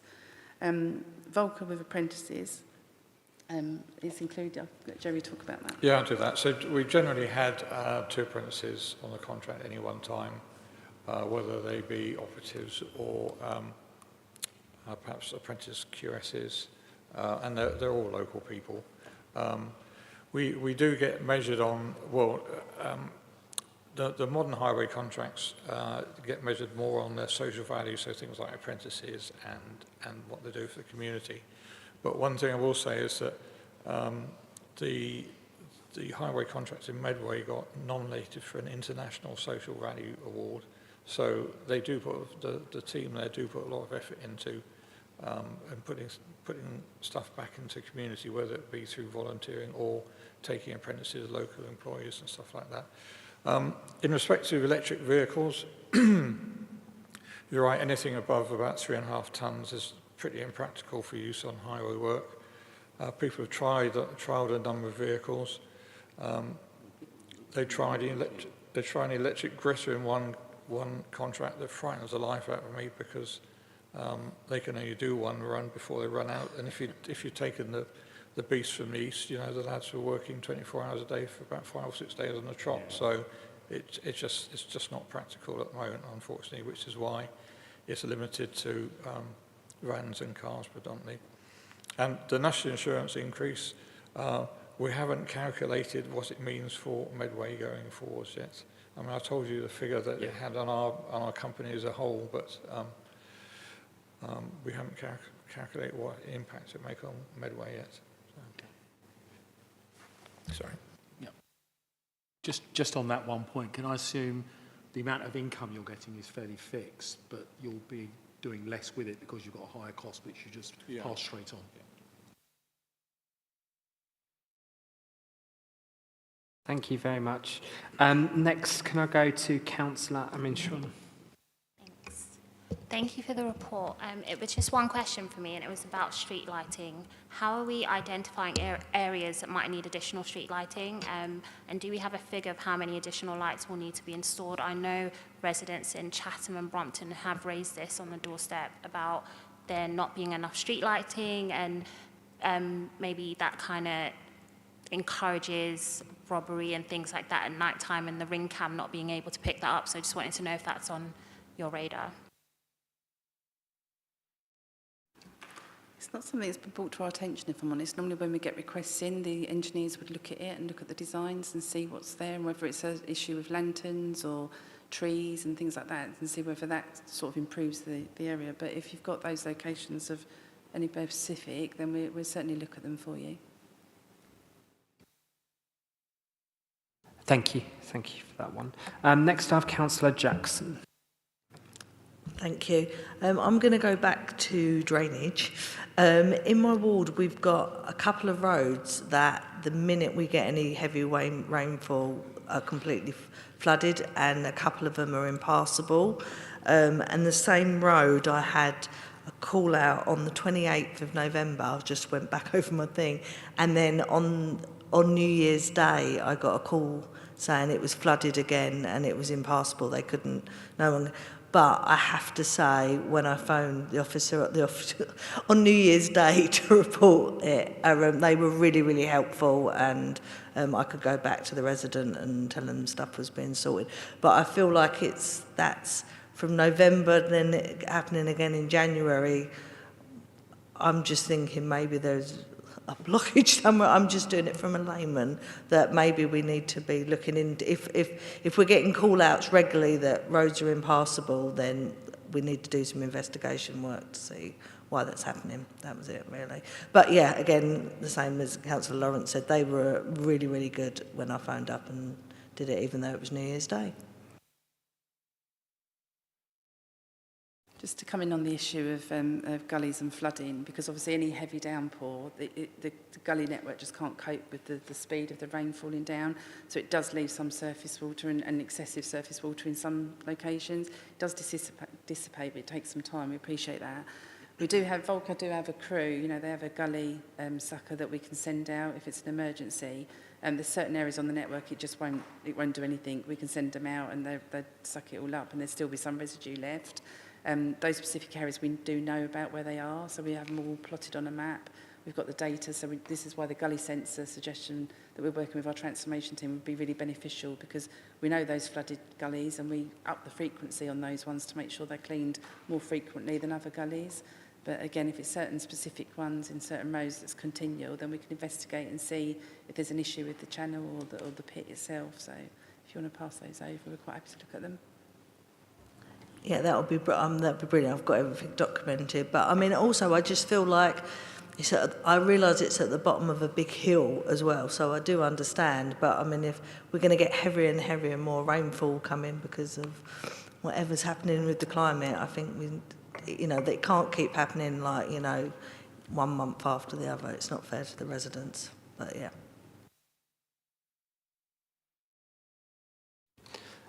Alex. Thanks, Councillor Jackson. That's a really good question, because there is a perception that it's the gullies, and actually 9 out of 10 times, because what we're experiencing, whereas before we used to experience these events every 100 years. I mean, I think we're experiencing them every year or two now. It's the capacity beyond the gully, so it's the infrastructure underneath the road surface, and you know, there's got to be some serious investment, you know, to tackle those problems. Because we could put as many gullies as we can, yeah, but our responsibility stops just at where the gully is and where it connects to the sewage pipes, yeah. So it is a problem. It's a nationwide problem, and we're doing our level best to, you know, talk to our partners in the water boards, etc. But yeah, point taken, and we will look at certain areas. I think that was it. I was saying that it might not be the gullies are blocked. There's another issue that needs to be looked at. But I mean, when it happened in November, I had people not being able to they couldn't get home, and they had to walk all the way around through the woods to get home, which was also really muddy because it had been raining. So I just feel like it's, you know, we've got elderly residents that can't do that. We need to sort of, yeah, do investigation is all we can do. Certainly we will do that, because I've also experienced where we've had the camera surveys by the relevant utility company establish that tree roots have grown into the pipes underneath the road. So absolutely, we'll look at that in more detail. Thank you. I think just on that matter, that's one example of it, but I'm also looking at the winter maintenance. The next item, we're going to talk about walking and cycling, and actually one thing that can be a barrier to walking and cycling is the greater impact that weather has on people who don't have cars. So, you know, I think it's a question I might have raised last year about the precautionary sorting routes. I do see in the primary routes it does mention the pedestrianised main high streets, but is there anything we can do to make sure that the other key walking routes are also prioritised for sorting as well as vehicular roads? I probably have a little question as well for the Chief Planning Officer, but I realise he's over in the chief seats. So I'll try and elongate this for enough time for him to get back. But the other thing we mentioned, and actually it's something that Councillor Galvin mentions quite a lot in Planning Committee, and you mentioned it in Kensey Road often, is around the issue of increased impermeable surfaces. So in particular, front gardens are now turning into driveways, and that's harder materials. Is there anything on the planning side that we can do to make sure that the standards for such additional parking and additional hard standing can be made more permeable if we're losing gardens and other areas like that? You got there just in time. Chair, thank you very much. In relation to planning, the permitted development rights, which allow people to pave their front gardens, do actually require them to put in drainage for them, either permeable paving or that drainage which goes along the front there. Where we do grant planning permission, and it includes hard standings and driveways and so on, we do put conditions on which require it. I think more of the problem relates to enforcing. And with just 3 officers covering the whole area and dealing with all planning enforcement matters, it's quite a difficult thing to enforce. There are times, though, if it's brought to our attention that there is a new area which has been hard paved and it isn't permeable or doesn't have the drainage, then we can take action. So, yeah. Thank you. Did anyone want to come back on gritting of, yeah? Sorry, if I just quickly come back in on just to give you some reassurance, when people normally have their hard standing done, then apply to us for a drop curb. And part of the process when we check is that if they've concreted over the whole thing, we will liaise with planning and tell them it's concrete, it's not porous material. And equally, if we go there and they've not got no echo drainage, before we give them the permission for the crossing, we ask for them to install the echo drain so that we relieve that issue. So. Good evening. We obviously have a policy and plan for our winter maintenance. So our priorities are primary routes. The overspill from the gritters will get some of the footway, but in a snow event, our priorities are high pedestrian footfall areas, which is high streets, our main high streets. Then we've got secondary high streets, Rainham Precinct and areas like that. And then we do have the hospital footway priority ones, and we have GP areas, but that is sort of the main focus of what we do in a snow event.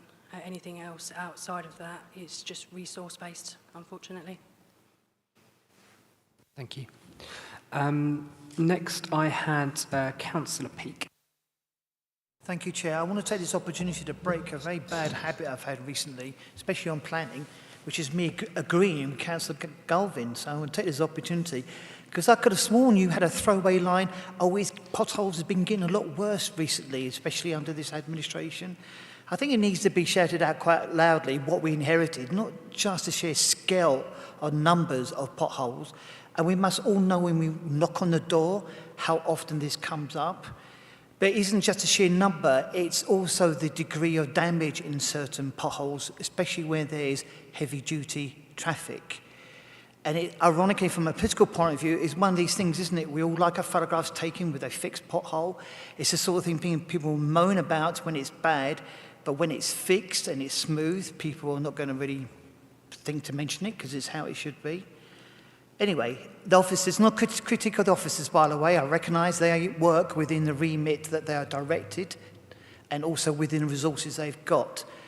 I also appreciate the temptation there must be that when you have an area of pothole that is significantly damaged and is likely to get worse, the desire to fix it as quickly as possible, but quite often this is inefficiently done.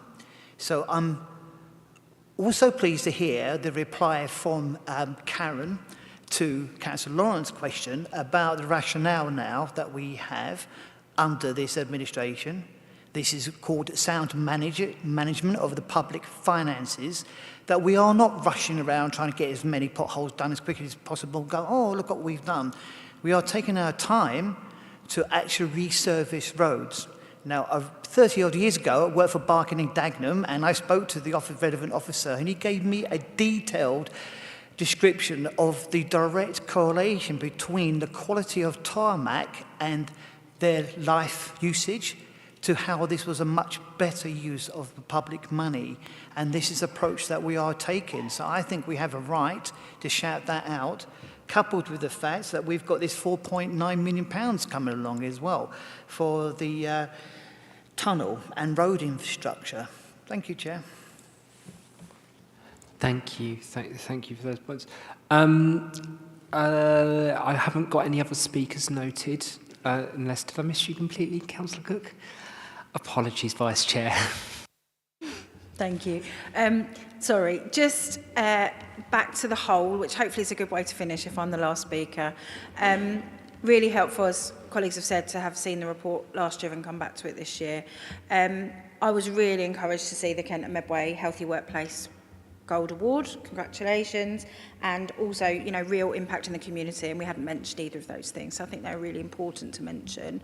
I was particularly drawn to pages 126, 127, 128, 129 around KPIs, because again, I'm thinking, you know, on behalf of the residents of Medway, are they getting a good job? And it's right that we talk about the specifics, but overall, I think there was a comment around, you know, that's a good number of gullies. Well, I don't know, because I don't know what was done previously. So when I'm told that there's permits approved and carriage potholes filled, I don't know what the previous was. And that got me down a kind of rabbit hole around this total score, and the total score needing to be 164 points, and the total score is 165. So again, that kind of raises questions around, okay, what does that actually mean? Did we nearly not get there? Is there a long way to go to where we want to be, or is that kind of usual? And it was more for clarification that there's a comment there that this is in Appendix 1. And this report is Appendix 1, so I wonder if there's a KPI document that could be circulated afterwards that isn't attached to this document that perhaps we've missed, and that might answer some of my questions. So apologies if I've totally misunderstood that, but just for clarification, please, Chair. Thank you. Yeah. So we can certainly circulate you the KPIs. There's 15 KPIs and 15 business KPIs. They're monitored every month, and Volker do a table and they produce the points that they've scored. They have to consistently achieve 65 in order to get their contract extension, and they have done that. They do that. We validate that data that they receive from our asset management system we use, and that's looking at works orders being completed on time, them asking for payment, us paying them on time. There's a raft of KPIs, but quite happy to share that documentation with you. Yeah, if I just come in, Chair, if that's okay. Yeah, just to say thank you so much for that. It mentions in there that there is a Appendix 1. I think it's on page 128. So I assume that's that document that you're referring to. Sorry, no, Appendix 1 is the report. Appendix 2 is a risk matrix. So there's probably a typing error in there. So there's an addition to that. Yeah. Thank you so much. That would be really helpful. Thank you. Excellent. I'd like to come back to you for a proposal. Wonderful, thank you so much. So the committee's asked to note the contents of the report and the annual review for Year 7 of the Highway Infrastructure Contract as set out in Appendix 1 with that request there for the KPIs noted as well. Thank you so much. Thank you. Is that seconded? Thank you. Is that agreed? Thank you very much. Thank you from Volkers and other attendees tonight on this item. The next item is the local cycling and walking infrastructure plan. So I would invite Michael Edwards and James Sutton to introduce this item. Thank you, Chair. Thank you. Yes, very pleased to present this infrastructure plan to members. It's taken a couple of years to produce, but it's a really important plan for us to have because it demonstrates a long-term commitment to providing high-quality walking and cycling routes in Medway. We have fairly low levels of cycling in Medway, with only 2% of total trips made by cycle. And we want to increase that. And this plan, which is a 10-year strategy, will guide us in the delivery of prioritised cycling and walking interventions across Medway. The benefits of walking and cycling are well known. Health, increased physical activity, emissions, cleaner air, noise pollution, accessibility. These are benefits that we want in Medway, and this plan provides the strategy and the long-term framework for the delivery of infrastructure to support that. Just wanted to make 3 points quickly before the conversation starts. The LCWIP aligns with other important strategies and plans that we have. It sits just below the local transport plan, which is our overarching transport strategy. And it sits alongside other important documents like the Rights of Way Improvement Plan, the Air Quality Action Plan, Climate Change Action Plan, our Emerging River Strategy, and of course our Bus Service Improvement Plan as well. And of course our One Medway Council Plan, where we have a KPI for increasing the number of miles of cycle route in Medway. The second point is just around the fact that the LCWIP is an evidence-based document, so we use technical guidance and tools to map the cycling network in Medway based on key origins and destinations, and we identify core walking zones based on key trip generators within our area. We then prioritise the routes using key criteria and undertook route audits to identify the range of interventions that could be made to improve those routes. So this enabled us to refine the corridors further and provide concept designs that we use for consultation. The final point I just wanted to make now is in relation to that consultation, which was a 2-month process. And the way we approach this and the outcomes are set out in the report for members to read. Most interventions were supported by at least 50% of those responding. The exception was the cycle route in Rainham, where a number of concerns were expressed about the detail of the interventions that we were putting forward. We understand and accept those comments and concerns, and we accept that more work needs to be done on developing a scheme on that particular route. It's important to stress that all the designs in the report at this stage are high-level concept designs and will be subject to further detailed work and consultation in due course. The LCWIP doesn't commit us to delivering any of the schemes detailed at the consultation stage. What it does, though, it provides a framework for the delivery of an improved walking and cycling network, and it will be used to attract future funding opportunities and investment. My colleague James here has done a huge amount of work on the LCWIP in conjunction with our consultant Sistra on this, and we're both here to address any comments or questions that members may have. Thank you, Chair. Is there any members who would like to speak at this stage? Councillor Williams first. Just a quick comment, Michael. Out on the peninsula, a lot of parish councils have got footpath officers. Have you spoke to them and dealt with them at all? Because there's a lot of local knowledge there which might assist you in setting up the local plan there. That's one. Also, the Saxon Shore Way goes right through Medway, which I've walked myself from Gravesend to Ottram Quay. Does that come under our... Do we have to look after the Saxon Shore Way, or more of a government thing? Because that's part of the footpaths, isn't it? My knowledge is a little bit limited there, but if it's part of the public right-of-way network, then we will actively manage that. And in terms of your point about the peninsula, yes, my team is part of the local access forum conversations that take place, as you know, and obviously there's strong representation there across Medway, and particularly on the peninsula. So yeah, we're always very happy to engage on that area. Councillor Lawrence. Thank you, Chair. It's an interesting read. I think we're in Gaga land if we think 50% of all journeys are going to be by bike or by foot, even by 2030, unless you go around banning people from driving. I just wonder how many of us cycled to this meeting, for example, and how many of us been cycling in the poor weather. What I'd really like to understand is, if you take the Raynham scheme, which is to go down Maidstone Road, that would be an absolute nightmare to strangle that road by putting a cycle lane in it, given the amount of traffic that's running up and down that road. And I actually think it would be quite dangerous for cyclists along that road, because you've got a combination of parked cars, buses and some heavy lorries. So how do we make the decision to put a scheme or to propose a scheme? That's one question. I do think that there is, especially as a part of the local plan process where we're planning lots of new development, is to have cycle routes that connect those developments but are done in a way that doesn't impinge on public transport and other transport methods. And certainly in the rural parts of the authority, you could create some quite really attractive routes that people are actually going to want to cycle, especially during spring, summer and autumn periods. I see there's a figure of 21 million hidden on page 9,652 at the back of the report.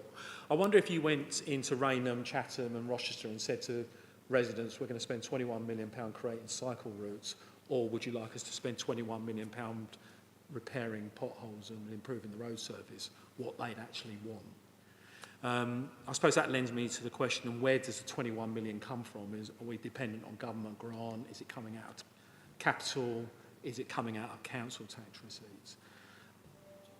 And I suppose my final point is, how much have we spent on producing this plan? What's the investment up front in officer time, consultant time? And, you know, I note the report says that this is, and I think in your comments, Michael, you said, we don't need to go ahead with this. You know, I'm just wondering if we don't need to go ahead with it, why are we doing it? And if we haven't got the money, are we just wasting a load of money producing a plan that we're never going to deliver? Thank you. Thank you, Chair.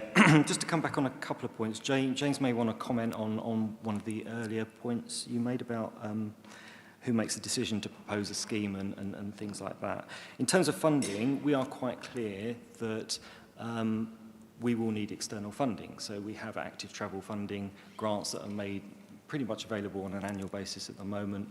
And we have a pot of active travel funding that we can use to deliver walking and cycling routes in Medway. We also have our local transport plan funding as well, which is usually around £1.6 million a year. And a proportion of that we have always allocated to walking and cycling interventions. So in terms of the 21 million, yes, that's a huge amount of money, isn't it? And actually, you know, that is going to be, that's why this is a 10-year strategy, really. So funding, the routes have been prioritised, and we will seek to progress routes as that funding becomes available. Some routes actually are fairly low cost, and therefore we have prioritised those for early interventions. Your first question, Councillor Lawrence, it was around the rain scheme, wasn't it, and about who makes the... Yeah, who came up with that scheme? Mm-hmm. You know, where does it come from? What is the driver? Are we just sticking, is it a bit like pinning the towel on the donkey and we're going to put a cycle scheme in that place? Or you know, is there something strategic going on there? How many people are using that road for cycling at the moment? Is that question? Understanding the methodology, I think, is what I'm probably trying to... Thank you, Councillor Lawrence.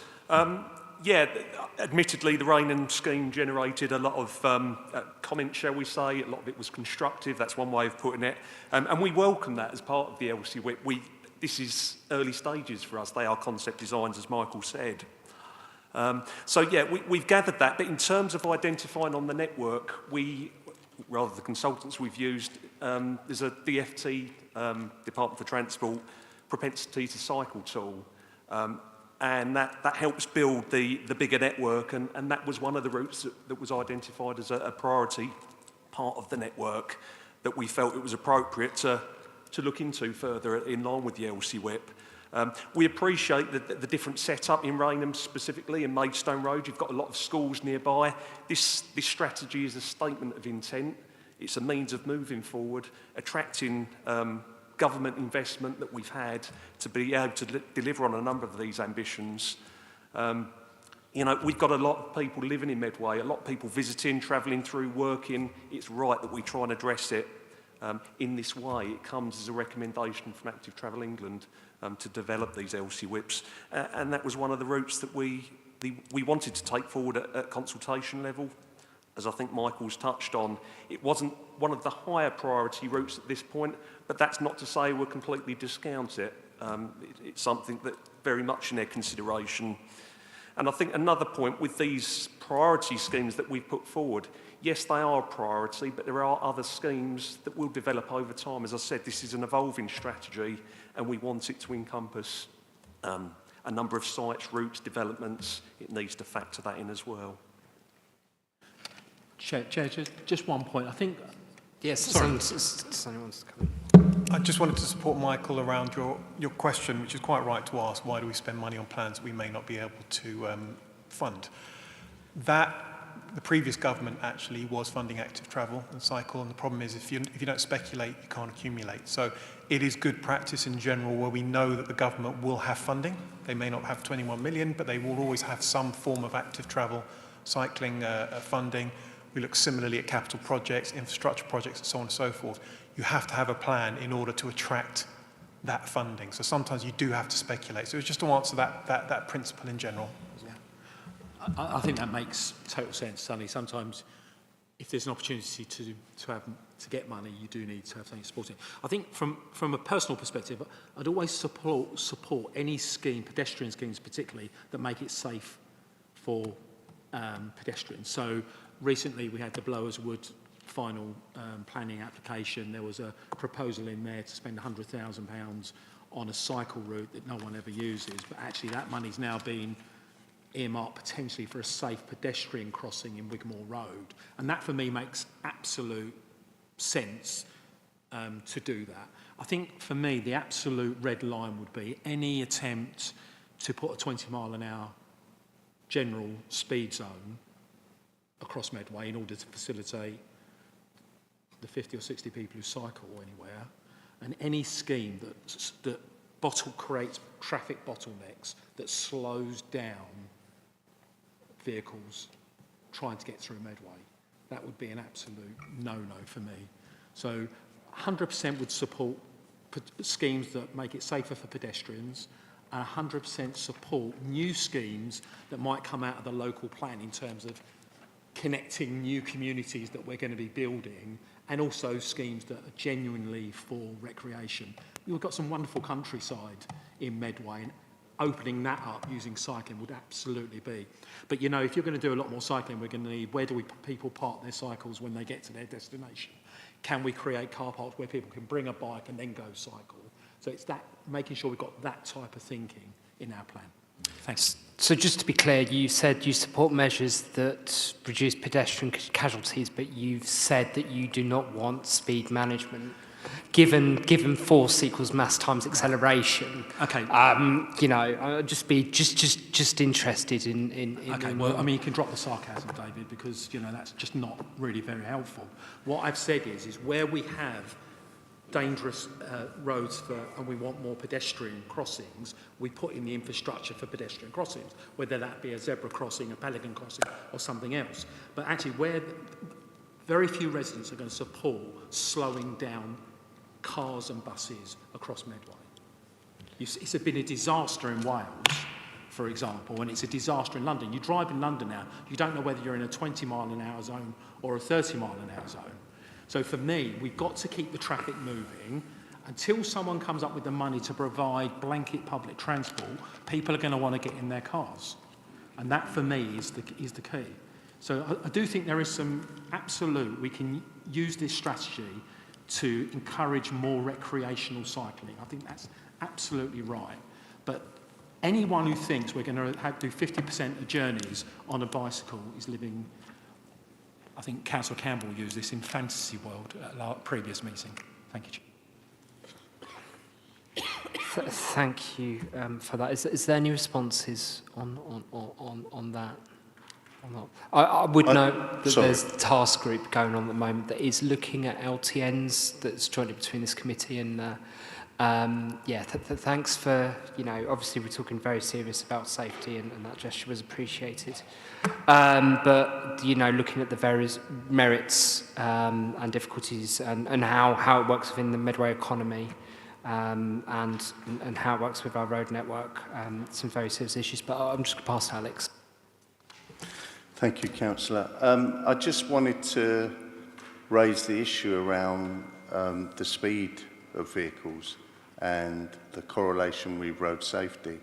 And there is a direct correlation because if you're doing 30, you're probably, if you're hit, you're more than likely to receive a very serious injury. And in many cases, it's a fatality. Anything over 30, it's probably a fatality. 20-mile-per-hour zones have been a great success in London. I live in London, Councillor Lawrence. And actually, by creating that environment, you know, there is a very good level of compliance now because most roads now in London are 20-mile-per-hours. And that connection between that and the road safety element and the fact that, you know, London's created the environment for cyclists, walking, etc., then you get better uptake. I know it's very difficult to say, well, why are we putting a stretch of, I don't know, cycle lane along this road when there's only one cyclist? Actually, it's because we haven't got the infrastructure. And it's about creating that environment and having that infrastructure in place. Thank you. You know, politics, I think, to say, is about trade-offs and decisions, and transport's about trade-offs and about people's ability to get by car at one speed versus people's ability to feel safe. And we do need to have that trade-off and think about, you know, what are economic imperatives, you know, what's land use, but also that there's obviously a clear need to consider collisions and the risks to them. Absolutely. I'm going to go to Councillor Peacock. Yeah, thank you, Chair, especially your last answer. And also what Sonny said about you've got to speculate to accumulate. I don't have an alternative answer. It is a system, isn't it, that's wrought grief. You've got to spend money. It's a bidding process. You never know when that's going to come off. I agree with the spirit, what Councillor Lawrence is asking. We always should ask demanding questions about how the public money is being spent. But my take on this is a much more positive one. And I'm glad that it actually says that it is a 10-year plan. And the whole point is to make it maximise uptake of active travel, and also to make it safe. And it's right to correlate cycle paths along with the road and road users. I say that as somebody who consistently used to cycle from Ilford, where I used to live in Essex, to Whitechapel and the City of London by bicycle. Now, I'm also always been a car driver ever since I was a young man. If there's a cyclist in front of me, I slow down and I take my time. I go around them and it may delay me. Big deal. It always amazes me how inconsiderate and selfish and knobhead some drivers are.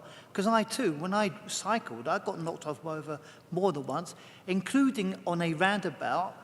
She jumped out of her car, asked where I lived, and threatened me with her police officer husband who's going to come round and teach me a lesson. That's a good example of road rage. You do also get inconsiderate cyclists and motorcyclists as well. I do get that. If you then take the contrast between our country, which has obviously got limited space, to abroad, when you go abroad and they have fantastic bicycle lanes and how they made it work. But I'm not going to go, oh, they've got more land, we have limited land, it cannot work. I'm eventually building up to my question, though, and I say this in a positive spirit, because I really, really want it to work. How confident are you that you're going to be able to create safe cycling zones that are not also going to be a hindrance to drivers and then potentially causing road rage? How confident are you about being able to do that, please?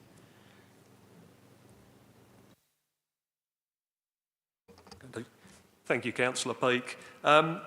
Yeah, it's really important. The safety aspect, that is a key part of their remit as well within transport, and ensuring that through good partnership working with all road users. Within my team, we deal with a lot of road safety education within schools and focus campaigns to try and encourage people to act responsibly on the roads. And as you say, like keeping appropriate distance from cyclists from a driver's perspective, and common courtesy on the roads as well, it is so important. Yes, as I said, this LCWIP is a statement of intent. We are confident that we'll be able to promote safety alongside the active travel aims within that, and working with different partners to help deliver on a number of these outlined schemes that we've put forward. So absolutely. We've got the backing of a lot of partners as well. We've got an internal active travel group. We've got the likes of Sustrans, Mode Shift and Active Travel England as well that sit alongside the Department of Transport. We meet with them regularly to discuss these proposals and seek their guidance and assurance. And I think it's working with, alongside this local strategy, the national guidance that's in place as well, and taking lead from what's happening across the country. I think, sorry, just wanted to add to that point really. Any cycling infrastructure that we introduce, there are standards for that. So we have LTM 120, which is a DFT publication, which regulates and advises and guides on how we design cycle infrastructure in Medway. So clearly, when you make any intervention on highway, anything on the highway, there is always an element of risk. So you cannot guarantee safety for various reasons, driver behaviour and things like that. But in terms of the actual design of these interventions, that will be in accordance with government guidance. Chair, can I just come back to that? I'm really pleased by your response. I'd rather you take even not, I mean, 10 years is a long time, but I'd rather you worry less about the timetable and do as much consulting as necessary to make this work the first time. Inevitably, there'll have to be tweaks along the way. There will be mistakes. All human. It's what you do about that mistake and that information. So I wish you well. Take your time and do it properly, please. Yeah, thank you. Thank you, Councillor Peake. You used a phrase that you probably shouldn't have used in the chamber in your description earlier, so I need to pick you up on that one. I apologise for my bad language. I was going to say something a lot worse. That was good. Okay, but Councillor Doe. Yeah, I'd just like to say really, and I think Councillor Lawrence and I are very much at one on this, but basically I think that the whole idea that a lot of English people have is when you've got a problem, you ban something, you know, and then, or you attack it. I think what we need to do here, and what I did when I first invented the cycling routes and so on, if you remember, we had that discussion. And that I think was my aim in doing that was actually to encourage more cycling for pleasure, particularly, but also to open up the number of areas that we have, like the Darlham Banks, for example, is one, and the areas around places like, you know, Queendown Warren and so on, which really aren't appreciated as much as they need to be. And certainly there are roads there, which I mean, you know, the country roads and so on, which may need a 20-mile-an-hour limit on them. I accept that as well. But what I do think is very important is that we don't do this at the price of even more problems, creating more problems for cars getting through the towns. Because I think that the ability of people to move around is very important, not only to them, but also to people, for example, that cannot cycle. Or cannot walk that far. And there's a lot of older people that are in that category, and we need to make sure they're thought about as well. I think the idea that, which I've always hated, is the idea of cycle paths that actually go alongside roads. You know, in other words, there's no protection, no physical protection between the cyclist and the road car user or vehicle user.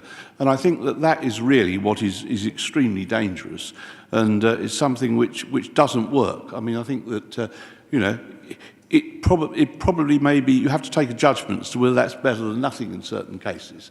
But I do think that you know, this is a 10-year plan. And in that 10-year plan, of course, one of the other things one's got to consider is this. One of the reasons why people hate the idea of you know, going everywhere by car is because of the pollution caused by fuel. And we have to think within 10 years, I'm quite certain that will be reduced quite dramatically in this country. The other thing is that I was very interested to hear is people have spoken about situation in other countries and indeed the situation in London. I don't think either of those situations is a lot of help to us, to be honest. I mean, in London, you have a very good tube network which gets you quickly from A to B, and that is very usable and very simple. You don't get that in Medway because it's not feasible. And obviously you haven't got the investment. But it seemed to me that, you know, and the reason why people don't use transport, I think people, it is the length of time it takes to get from A to B. And if you think about it, just think about a journey that you want to make first, and then actually think how long it would take you under your own steam and how long it would take you using public transport. There are models of public transport now that are becoming more common. Things like, you know, dial-a-ride and that sort of thing, which I think would need to be explored over a period of 10 years. In a sense, what is happening is you're more or less, instead of dialing a taxi, which is highly expensive, you may be able to have a number of vehicles that actually go around and are more responsive. And I think that theme's already been explored, no doubt you'll know. But I do think we need to look at these things with the idea that we encourage. I'm all for encouraging more cycling. I think we should definitely do that. And I also think we need to encourage people to walk, because those are both part of our health strategies, really, and therefore are very, very important. What we shouldn't do is to treat the motorist almost as an enemy that's got to be controlled, you know, and has got to be dealt with. And if we could only, you know, ban half the cars off the road, we will have achieved something really wonderful. I'm sorry, I think that is part of one's individual freedom, and the problem is much more deep-seated than that. If you look at, for example, the A2, if one continues to have large-scale schemes being planned along the A2, then you are going to get congestion, you are going to get problems, and you do get more pollution. So I just don't think it's a simple way of doing it. And I think in 10 years, for example, are we going to be able to think of some drastic changes to our road networks that will actually help to deal with that? And I think there are some, I mean, we know, for example, that the main problem Medway has is actually crossing the river, you know, even now. Because if you look at the volumes of traffic through Rochester and Strood and so on, peak periods, you get that problem. And same in Maidstone, actually. But I think that you know, what we need to do is to actually implement a policy. In this, quite a lot of very, very useful suggestions. But I do think that we don't want to be seen, I think, as the enemy of the motorist. I think it's a wrong phrase. You know, it's the wrong approach if we do that. And I do hope that we can build in mind something that actually encourages people to leave their cars at home when they don't need them, but doesn't tell them you've got to, doesn't make it so palatable for them to use them that they're more or less confined to home. That is what I dread. And I think, for example, 20-mile-an-hour limits are fine in certain locations. You know, there are places where roads, for example, themselves don't really lend themselves to a higher level than that. And you've only got to look, say, when you go down towards where around Farthing Corner area and so on, you'll see that. That's fair enough. But I think that otherwise, you know, we've really got to get out of this idea, which seems to be so ridiculously popular, that in an area like the southeast, which we know is crowded and so on, you can't have the same sort of infrastructure that you know, bans cars, etc., because there or not, or at least restricts them and makes their journey really, you know, miserable. So I think that I think that I see three groups of people, all of whom need to be accommodated properly. And I think that the promotion of cycling for leisure is something that's very, very important in health. We should do it. This helps us to do it. But I think there should be a much greater stress in this plan on not really depriving, shall we say, not making the motorist's life more difficult, not making the journey through the towns a place that is so difficult that nobody wants actually to come here that much.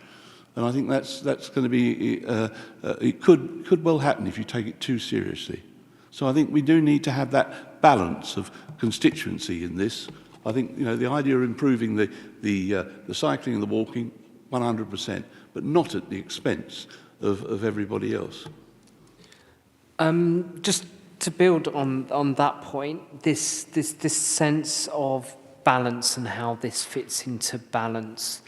We've got a walking and cycling infrastructure plan. We've got limited roads. Nobody's going to suggest, for instance, you know, buying half of the Victorian terraces on Chatham Hill, or, you know, build another bridge, extend that. We haven't got those monies. I mean, obviously we have had some big infrastructure in the last 25, 30 years, such as the Medway Tunnel and some of the extensions on the M2.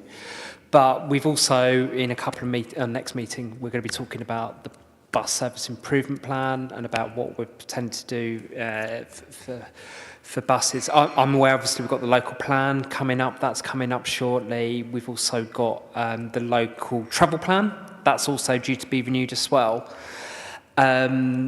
We've got tensions between people who think, you know, it's sacrosanct for their own personal economic and their own, you know, social circumstances, and they just don't want to get out of the car, and we're in some of those values. We've also got people who've got significant transport poverty, significant areas of air quality issues. We've got collision dangers that we report.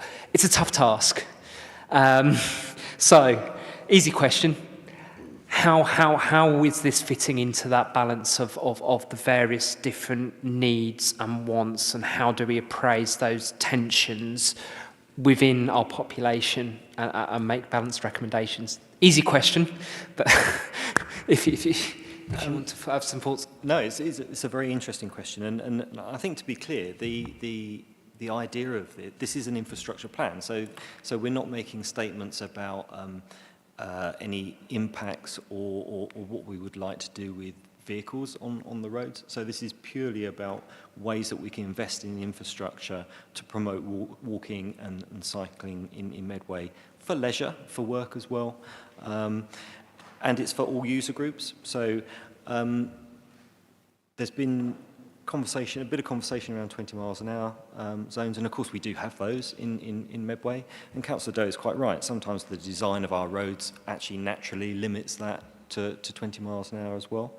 I think it's an established principle now that it's virtually impossible to control car ownership, but what you can do is influence the way that people use their vehicles, how and when and where they use them. So this plan does seek to prioritise walking and cycling, but not to the detriment of other modes of travel. And indeed, it has to fit in. It has to fit in with our bus service improvement plan, our public rights of way improvement plan. It has to fit in around our aspirations for good level of access to all parts of Medway, so residents can have a good choice in terms of their travel modes, so they don't have to take the car.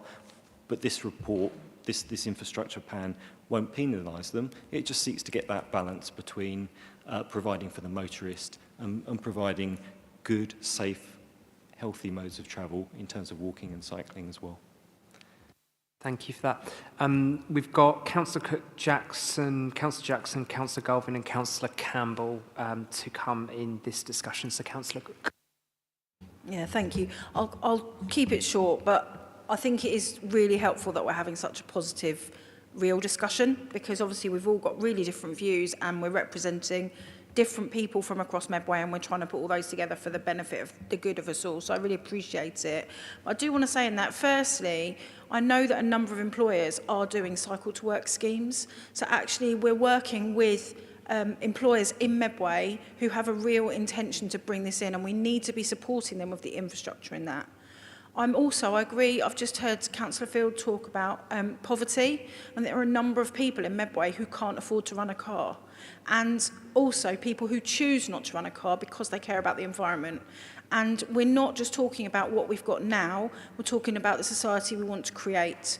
We've got to be able to put those plans in place for what we want to become. And the other group of people in Medway that I haven't heard spoken about yet is students. And we really value our universities. And I can see that a number of these plans start around our universities right here. It's such a crucial opportunity for our students to be able to travel around Medway. And for many of those students, they can afford a bike or they can bring a bike on the train, but they haven't got a car. And we're talking about, hundreds and hundreds of new houses. If they all come with new cars and no opportunity for people to have a wider view of how they travel, we're going to be really stuck. So I just want to add those things to the debate. It's not a question, but I just wanted to have those people represented in the discussion. Thank you. Thank you, Councillor Cook. Councillor Jackson. Thank you, Chair. Well, I'm going to follow on lovely from Councillor Cook, because I am one of the people. I've never owned a car. I've never taken a driving lesson. I've had a provisional licence all my life, and I survived. I love this plan. My life will become so much easier not relying on public transport to go.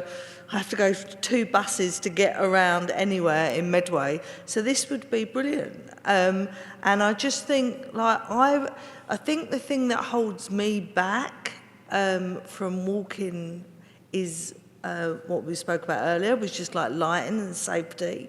I can walk home tonight, but I'm not going to do it. But yeah, and I just think, I work up in Waltham Forest. Waltham Forest have cycle lanes everywhere, and people are using the cycle lanes. I mean, it's amazing to see how many cyclists and bicycle shops that are now just popping up everywhere doing maintenance to bicycles. And Medway, we have a massive problem with parking. Real big problem with parking. So the one thing that my ward that I get all the time is parking. If we can just reduce one family to maybe consider in 10 years' time going down to 1 car rather than having 3 cars on the road, how brilliant would that be? And I'm sure we would see the collisions and accidents and fatalities come down. So I think this is brilliant. I think we should applaud it, and we should get excited about it. There you go. Thank you. Councillor Galvin. Thank you, Chair. I think everybody would accept that it's better for people and the environment that we have more walking and cycling. But the trouble is we've got to take the practical consideration of Medway's topography.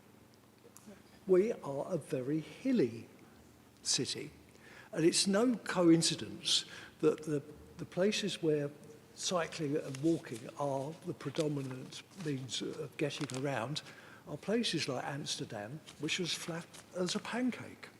And, with the best will in the world, this means of transport, cycling will never be the major means of transport in Medway.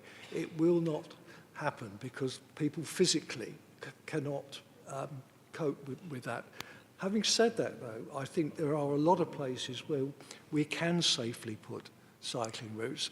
And there's one I must confess I've not had the chance to read this in any detail because I only knew about substitute on this committee late yesterday. But there's one that I've had a little thumb through and I can't see the scheme there, is the use of the old dockyard railway. There was a scheme that was worked up for that, and it was done by Peel Developments, and I think that would be a fantastic route across Medway from our new developments on Chatham waters, connecting right into the heart of Gillingham, and it is a beautiful. I've only ever ventured on a little bit of it in the past, but it's a bit like an inverse thing in New York. You've got the High Line. Here in Medway, we've got the Low Line because it's in a very deep cutting, but it's a fantastic place to be. That I would have liked to see worked up. It may be there, but I haven't spotted it. And another one, if we want really blue sky thinking, that yes, this is almost pie in the sky, but what we could do with here in Medway is a pedestrian and cycling only river crossing.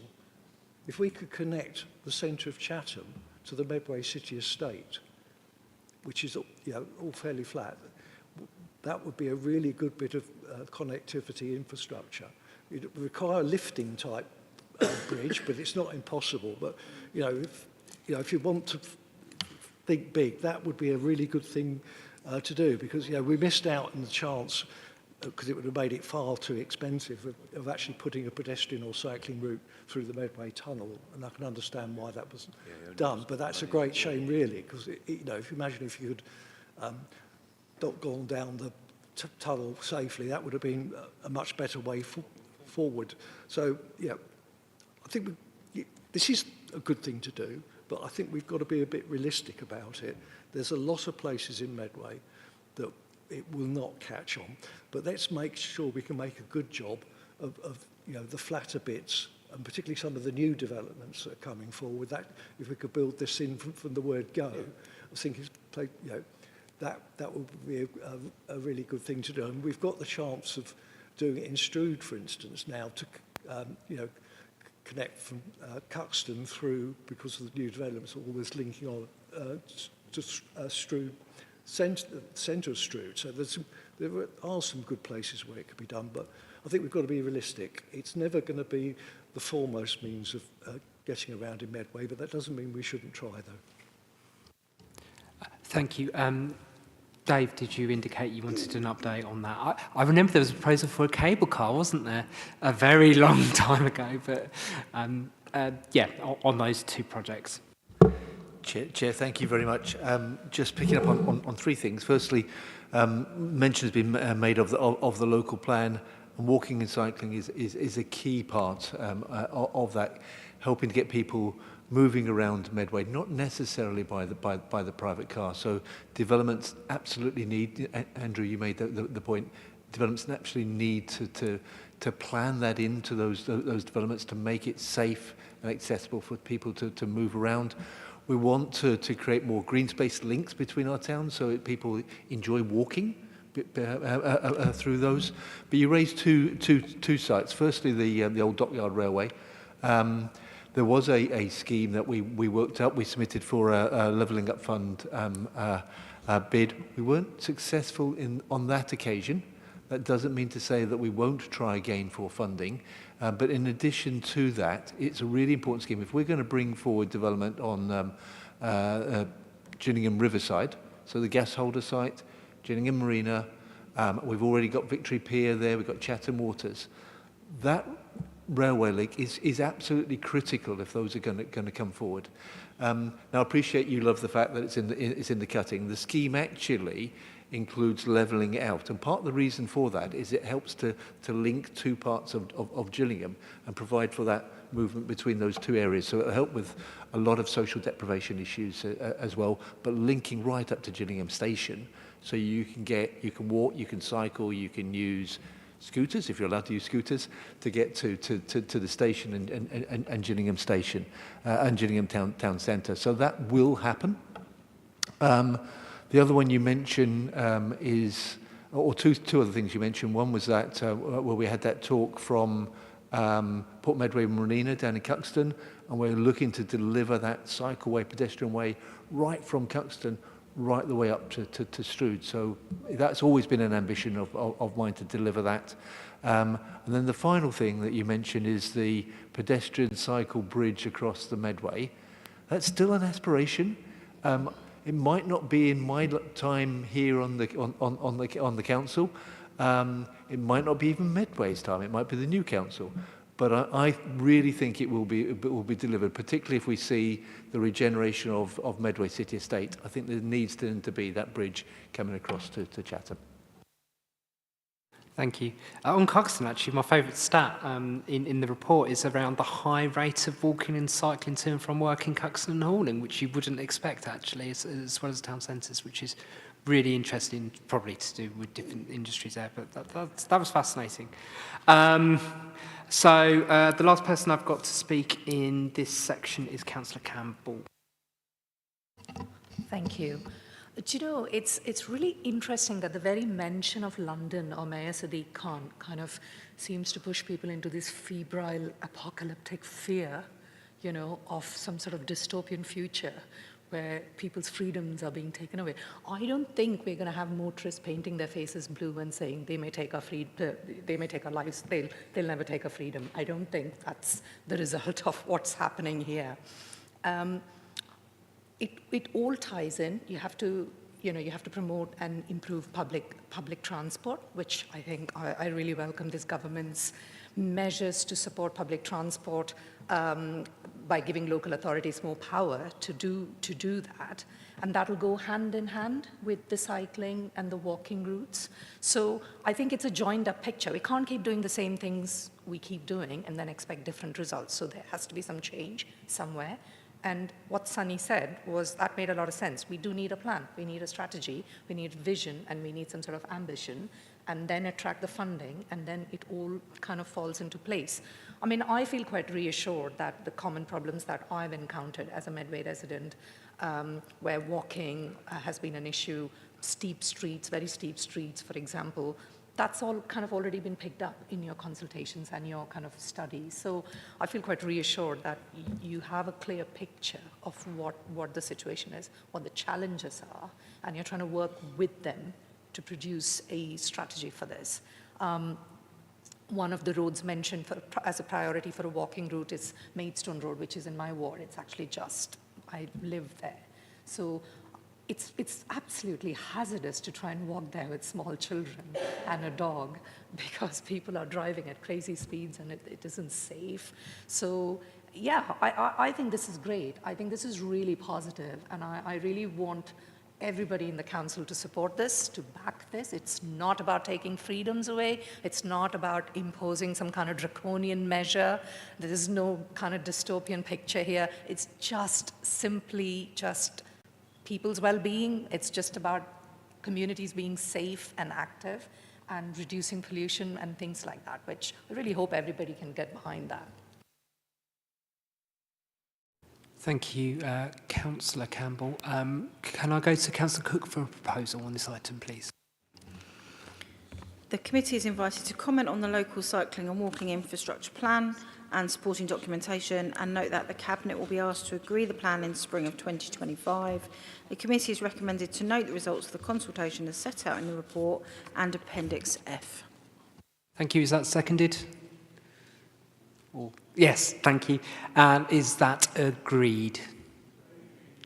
Thank you. Okay, on to the next item, infrastructure funding statement. Dave Harris will introduce this item. Thank you, Chair. It's an item for noting, and it went to Cabinet back in December. It's the infrastructure funding statement. I think this is really, really important in terms of transparency and Section 106s. I think this is very important. This is about the fourth or fifth one that we've now done. So it was something that was brought in actually by the last government. And one of the reasons I think it's really important is there's a big time lapse between a planning application coming in and being considered by a planning committee or by officers and a resolution to approve that application. Then the Section 106 being signed, and then 18 months later, the developer will start on site. Another 6 months or a year later, you'll start to get properties being delivered. And then another year on, you'll start to get some contributions coming in. And then a little bit later, you'll start to get the delivery of the schools or the infrastructure. But by that time, the members of the public don't associate it with the application several years before. So I'm constantly asked when I go and meet communities, is that, for want of a better term, that to misquote Monty Python, what have Section 106 has ever done for us? And then when I sit down and I talk them through the applications and the schemes and actually what has been delivered, the schools, the infrastructure and so on, I'll take out on the peninsula, the new primary school and the extension to primary school there, delivered through Section 106. It's the extension to the secondary school, delivered through Section 106. All the play equipment in the Pottery Road Park, delivered through Section 106. So when you start to explain that, they start to understand what they get in terms of the community gains and relate it to the development. But what the infrastructure funding statement does is put that out there for the public to actually see. They can see how much money's come in, they can see what it's been spent on, and they can see those future plans. So members, just advocating you to enjoy your read and support the statement. Thank you. Excellent.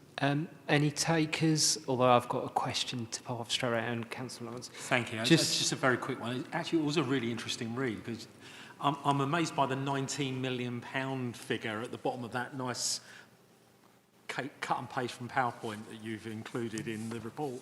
Can I just be clear, the 19 million, is that the amount of money that's there to be spent when all the connected planning applications actually become property, or is that the total amount we've collected? I'm just unsure what that 19 million represents in terms of... Yeah. Sorry, Chair, it's okay. That's because this is a moment in time, yeah. This report. So at the end of that year, out of the money we had collected, we still had £19 million to spend. Now, a lot of that is programmed because a lot of schemes, in new schools, for instance, they take some development from a number of schemes. But that's what we've got. So think of it as a savings account that's ready to be dipped into.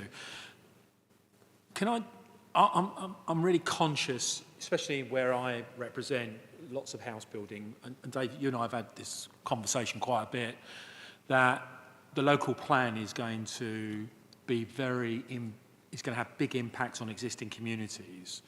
And what I'm slightly concerned about is how Section 106 monies are distributed, and actually the fact that the communities that bear the impact seem to not receive an awful lot of the Section 106 money to mitigate the impact. I'm thinking of Gibraltar Farm recently, where I think it was about 1.4 million of Section 106 money, but only about 90,000 was spent in Hempstead, Wigmore and Lordswood.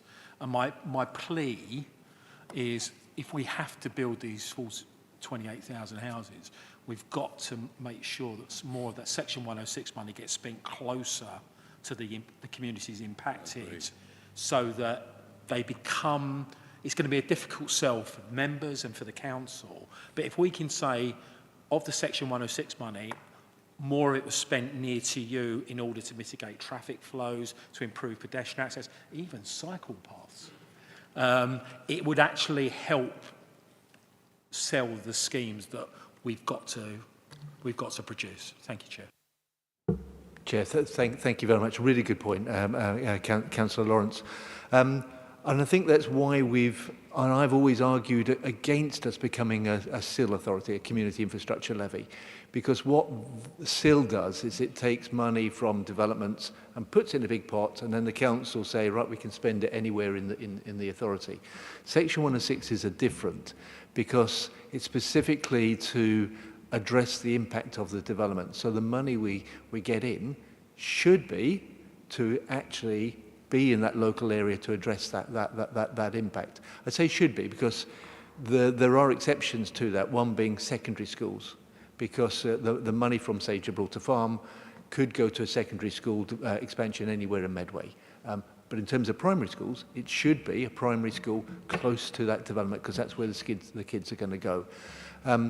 What we are doing now as part of the local plan is we're doing a lot of work in relation to viability, but also infrastructure needs, and there will be a revision to the Developer Contributions Guide based on an infrastructure delivery plan as to, if these are the sites that we're going to come forward for development, this is the infrastructure that's needed to make those developments acceptable, and this is what we're expecting from developers. Chair, yeah, thank you, Dave. I think that's really important. That we set that principle. I think the Gibraltar Farm one, the big chunk of money we ended up in Strood for Section 106, and refurbishing sports centres, for example, that are never going to be used by people in Hempstead and Wigmore, for example. But thank you for that point. Thank you. Just noting, this is a question I've probably asked a few times, but the biggest Section 106 is £690,000 for connecting Councillor Williams's ward, actually, for bus services in Cliff. Where are we getting onto that, and does that feed into also the BSIP money as well, and making sure, because one of the things, as you've just said, is making sure you see those developments. Buses is one of those things that at the moment we don't have too many levers on, but actually it's kind of important that we get that there. For many reasons. Chair, thank you very much. It's just a shame that James has gone, because this is a very pertinent question at the moment. When that Section 106 was originally signed, it had been negotiated by Gladman's with Arriva, and what they were thinking about then was almost like a click and collect minibus, based on something which was happening at Sittingbourne and maybe some other places. Since then, years have gone by, and Arriva are not so convinced that click and collect is necessarily the best way. So what we have done is say, okay, well, we don't want to click and collect. We've got this money. How is it best spent? So we've had meetings recently with Arriva, but also with the local community. So we've engaged with the ward councillors, the parish council, and Michael's team led by James and Rob. And we've agreed an expansion to the existing service that's out there, so the money will be really well spent. What we're then doing is then engaging with the local community in terms of how we publicise that, and also with the developer Redrow, in terms of making sure the new residents coming into it know about the service and get some year's worth of free bus tickets as well. Excellent. Was there any other members who wanted to come on this item at all? Sorry, Michael, I've kept you behind. I know, just for that. But, okay. Is there a proposal from the Vice Chair? The committee is asked to note the content of the report. Is that seconded? Is that agreed? Thank you. Okay, we're going to fly through the last two items, I assume. So the Petitions Report. So this report's for noting only. Any member wants to speak on any of the items included? Okay. Can we go to Councillor Cook for a recommendation? The committee is requested to note the petition's responses and appropriate officer actions in paragraph 4.1 of the report. Okay, is that seconded? Is that agreed? Thank you. Last but not least, the work programme. Nicola, to introduce this item. The work programme is attached to Appendix A to the report, and changes made to the work programme are set out in section 4.2 of the report. Thank you. Any member want to speak on this? Okay, we'll go to Councillor Cook for a proposal. The committee is asked to note the report and agree the work programme as set out at Appendix A to the report, and the committee is asked to note the action log as set out at Appendix B to the report. Thank you. Okay, is that seconded? Is that agreed? Thank you very much. It's been a long and very enjoyable discussion. We shall see you all next month.